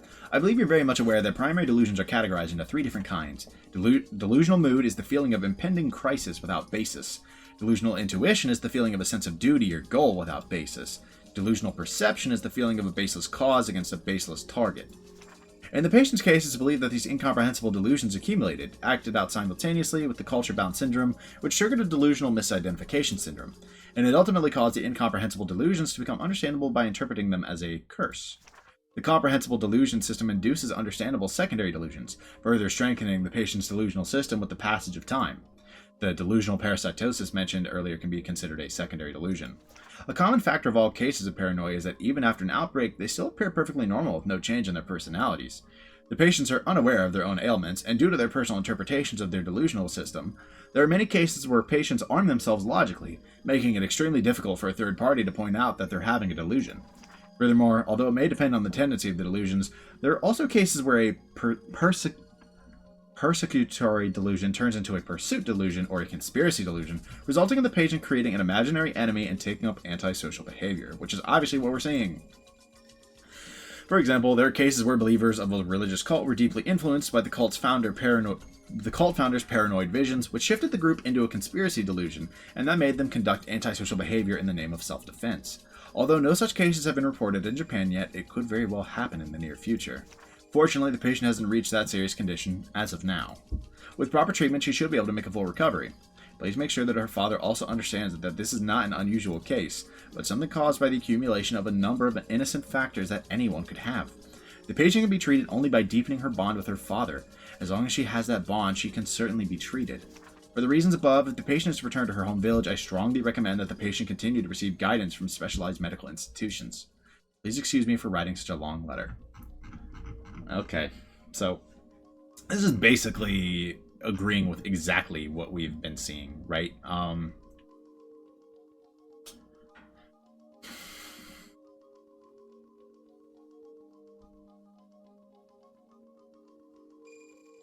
Yeah, I mean, like, and she's definitely had a lot of delusional mood delusions and delusional perception delusions, delusional intuition. Yeah, kind of as well. She's definitely had some, like, kind of sense of duty to a degree, or a goal. Without basis, she kind of has all of them, and she's kind of created this, like, almost self-fulfilling prophecy. Thank you for reading this until the very end.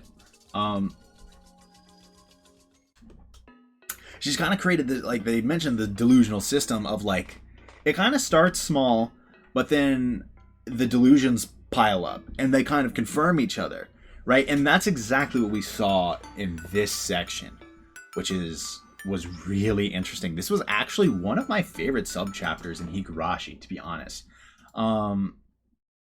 Just for the way it showed how these things pile up, right? How these delusions really start kind of innocuous and then quickly grow, and they become self-confirming.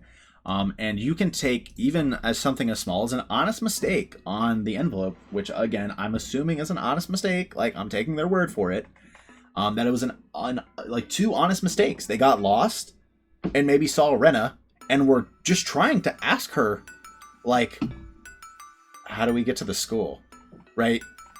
And Rena was hiding from them because she was that, like, paranoid, and so she was like, they're following me. They're the Death Corps, right? And then they show up the next day, and now she is freaking out. She's not fully hearing their conversation, and she's filling the gaps in with the worst possible scenario. And when she sees a potentially honest mistake on the envelope with the phone number, right, she interprets this as, oh my god, it's all a front, right? This is the Death Corps. They're here to kill me. I have to escape, right? And this is what we're seeing, right? I think the really concerning thing, this is the really, really concerning thing, is that she was like, I still have Keiichi though. Keiichi's on my side. He wasn't lying when he held my hand, right? Like, when Keiichi comes up and tries to break these delusions, oh god, she is going to lash out. It's going to be bad. It's going to be bad. She's gonna feel betrayed, right? Especially after the whole family of friends thing.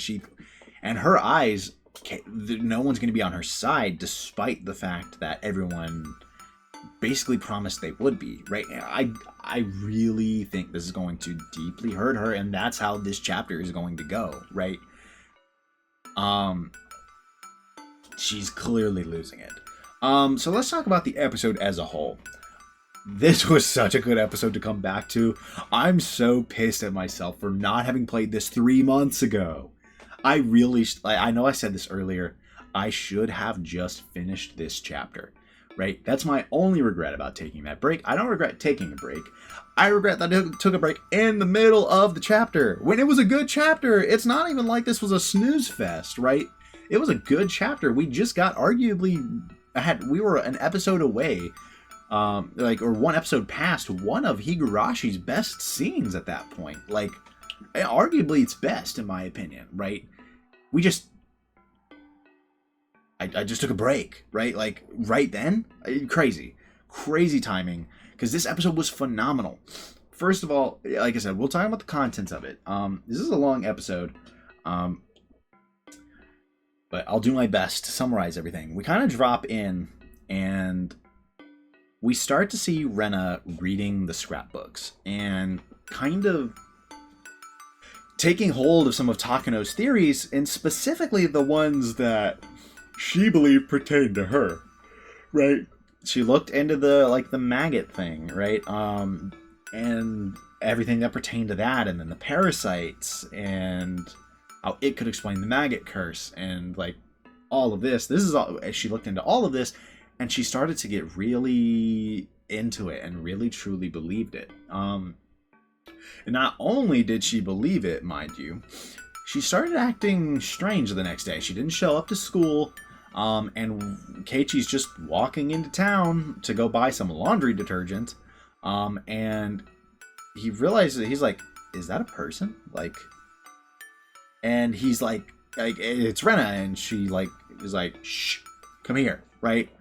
And she's like, I'm being followed, and starts to reveal her, like what she thinks is going on, how she's being followed and all of this. And then she's like, I shouldn't rope you into this. It might be dangerous. And Keiichi's like, no, like, what? Tell me what's going on. And then afterwards, he's basically like, that was ridiculous. What is she talking about? Right? Like, what is she talking about? And then he sees the white van there, and he's like, oh my god, this might be for real, right? They might be following her and trying to, like, kidnap her or kill her, right? And so they get on that phone call, and they really talk about all of this stuff. And in Rena's mind, there's a Yashiro-sama is, in truth, this parasite. Which doesn't make sense, because she also said Yashiro-sama was the doctor, right? And I guess in her own craziness, she forgot her, she said two different things. Or maybe Keiichi interpreted it incorrectly. I don't know. Point is, the curse was really this parasite, right? Or maybe it was more that, her point was more that the power of Yashiro-sama is really the parasite, right? And that this parasite, had gradually weakened, and that's how we got to where we are, where it's like, people aren't just going crazy, right? Like, all the time, right? They kind of do at times, but it's not like an all the time thing. And so she kind of believes like that these parasites are the explanation of that, but then she believes that there's some hidden cult, possibly controlled by the three families, or the three families like it might just be the three families, or it might be someone controlling the three families, but this cult is trying to bring back the strong version of that parasite to go back to the old ways of the village, basically. And that by her knowing this, and having the scrapbooks, they're going to target her and try to kill her, and then they're going to try to revive Oyashiro-sama. That's essentially her beliefs. Now, I think most of that is pure delusion, right? Like I said, I think the only thing of that still makes sense to me is potentially parasite theory. And I want to point out, that was one of the very few things that Mion had a quick reaction to, right? If we went back to the scene where, because this is what happens like the next day, right? Is the next day, Keiichi talks about all of this with Mion because he can't fully believe it, right? Mion shoots all of it down and is like, "This is ridiculous. This is obviously Takano." And when it's like when she calls out Takano, I think Keiichi's like, "What?" Like. And like, what do you mean? Like, how do you know that? And she's like, she does this all the time, right? Like, been here, done that. Here's some of the other theories I heard from her. And she shoots down a bunch of the stuff, and she gives him a few potential Sonozaki secrets. But she shoots down most everything. But notably, I think the only thing that there was a brief not poker face was when he suggested that there was a parasite. She was kind of like, what? And then just goes back to normal. Right? And I'm like, I wonder if there is some truth to that. Or she's considering the possibility. I don't know. Maybe that's a stretch. But look, that's still my main theory for what is causing this. Right? I don't have a better idea for what is causing this same set of symptoms in people. Right? Very consistently. And it borderline, at times it feels like there's multiple conversations going on in these people's heads, right? And like it could explain that like itchy feeling. I'm like, I don't know, right? I'm like, it still kind of makes sense to me, right? Well, even the whole thing about the vaccine, right? I'm like, is that why they were eating the guts of the infected, was to like boost their immune systems? I don't know. But it is kind of fascinating knowing that there is a cure vaccine, right? Probably what that is, at least. Again, I'm like 99% sure that's what it does. I don't know.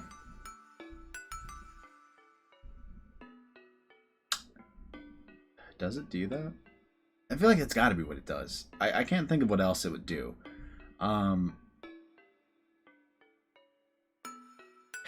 I don't want to think about things. I don't want to think too hard on things like that right now in the conclusion, right? I can think about that like at another time. Point is, a lot of these theories seem ridiculous. The only one I still maybe believe is parasite theory. And like, is there someone maybe trying to make the parasite situation worse? If they're real, yes, right? There probably is. I think it's Takano still, but I blame everything on Takano, so I don't know. But the secret cult, I'm like, I don't know that it exists. But the next day, like later that day, right, the same day that Keiichi kind of snaps out of the delusions, we see Rena falling into them even stronger. And we really see in real time how Keiichi saw this conversation, and he saw that it was pretty innocuous, and he saw the whole thing, but then Rena's version of it makes it seem like they're trying to kill her, right? And that she has to escape right now, right? And it was so fascinating to see that in real time. I know I've said that several times, but I loved that. That was so cool to see how those delusions really were forming. I loved that. That was some of my favorite writing I've ever seen, actually. But this is a fantastic episode. Like I said, I think in the future where we're going to go is maybe next episode, Keiichi tries to snap Rena out of the delusions. She does not respond well to that, and things get crazy.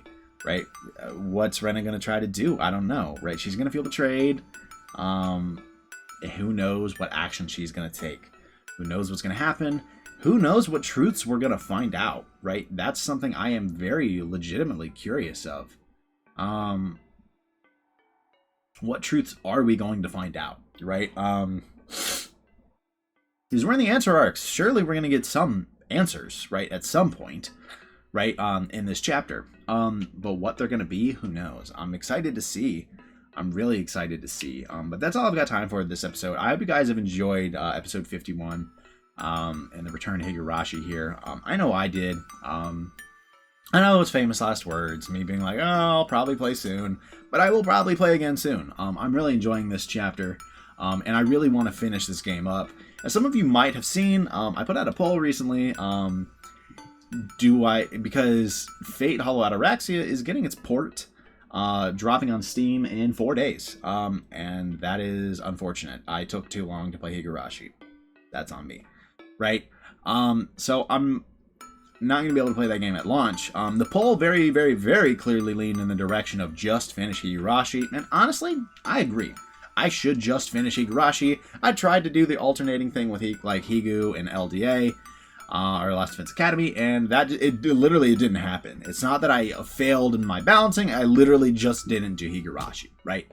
And so I think it makes more sense to just try to finish Higurashi, or at least reach the end of like chapter 6 or 7 or something. Although if I reach the end of chapter 7, I'm reaching the end of chapter 8. Let's be for real, right? Like, you get in that deep, how do you stop at the end of chapter 7, right? Like, that seems crazy to me, right?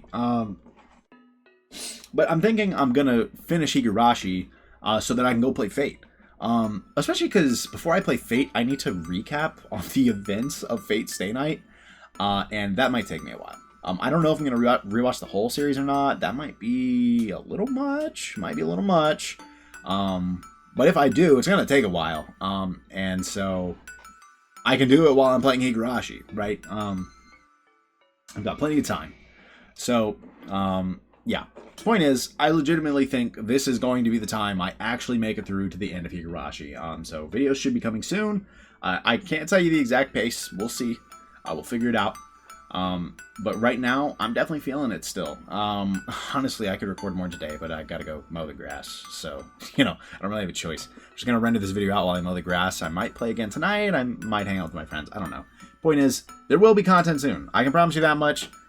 We will finish chapter 6. Bare minimum. We will finish chapter 6 pretty quickly.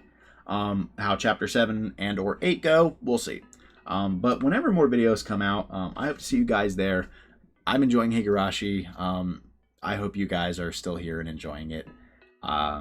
If you're here, obviously you're still watching. That's pretty obvious. I can't even blame people if they've dropped the series at this point, though. But like I said, anyways, I'm yapping now. There's going to be more Higurashi in the future. You guys have heard that a billion times. You probably don't believe me. But I swear, we're at least finishing chapter 6. I think we're going to finish the game, but we're at least finishing chapter 6. And so more chapter 6 content will be coming very soon. When that comes out, I hope to see all of you guys there. But until then, peace.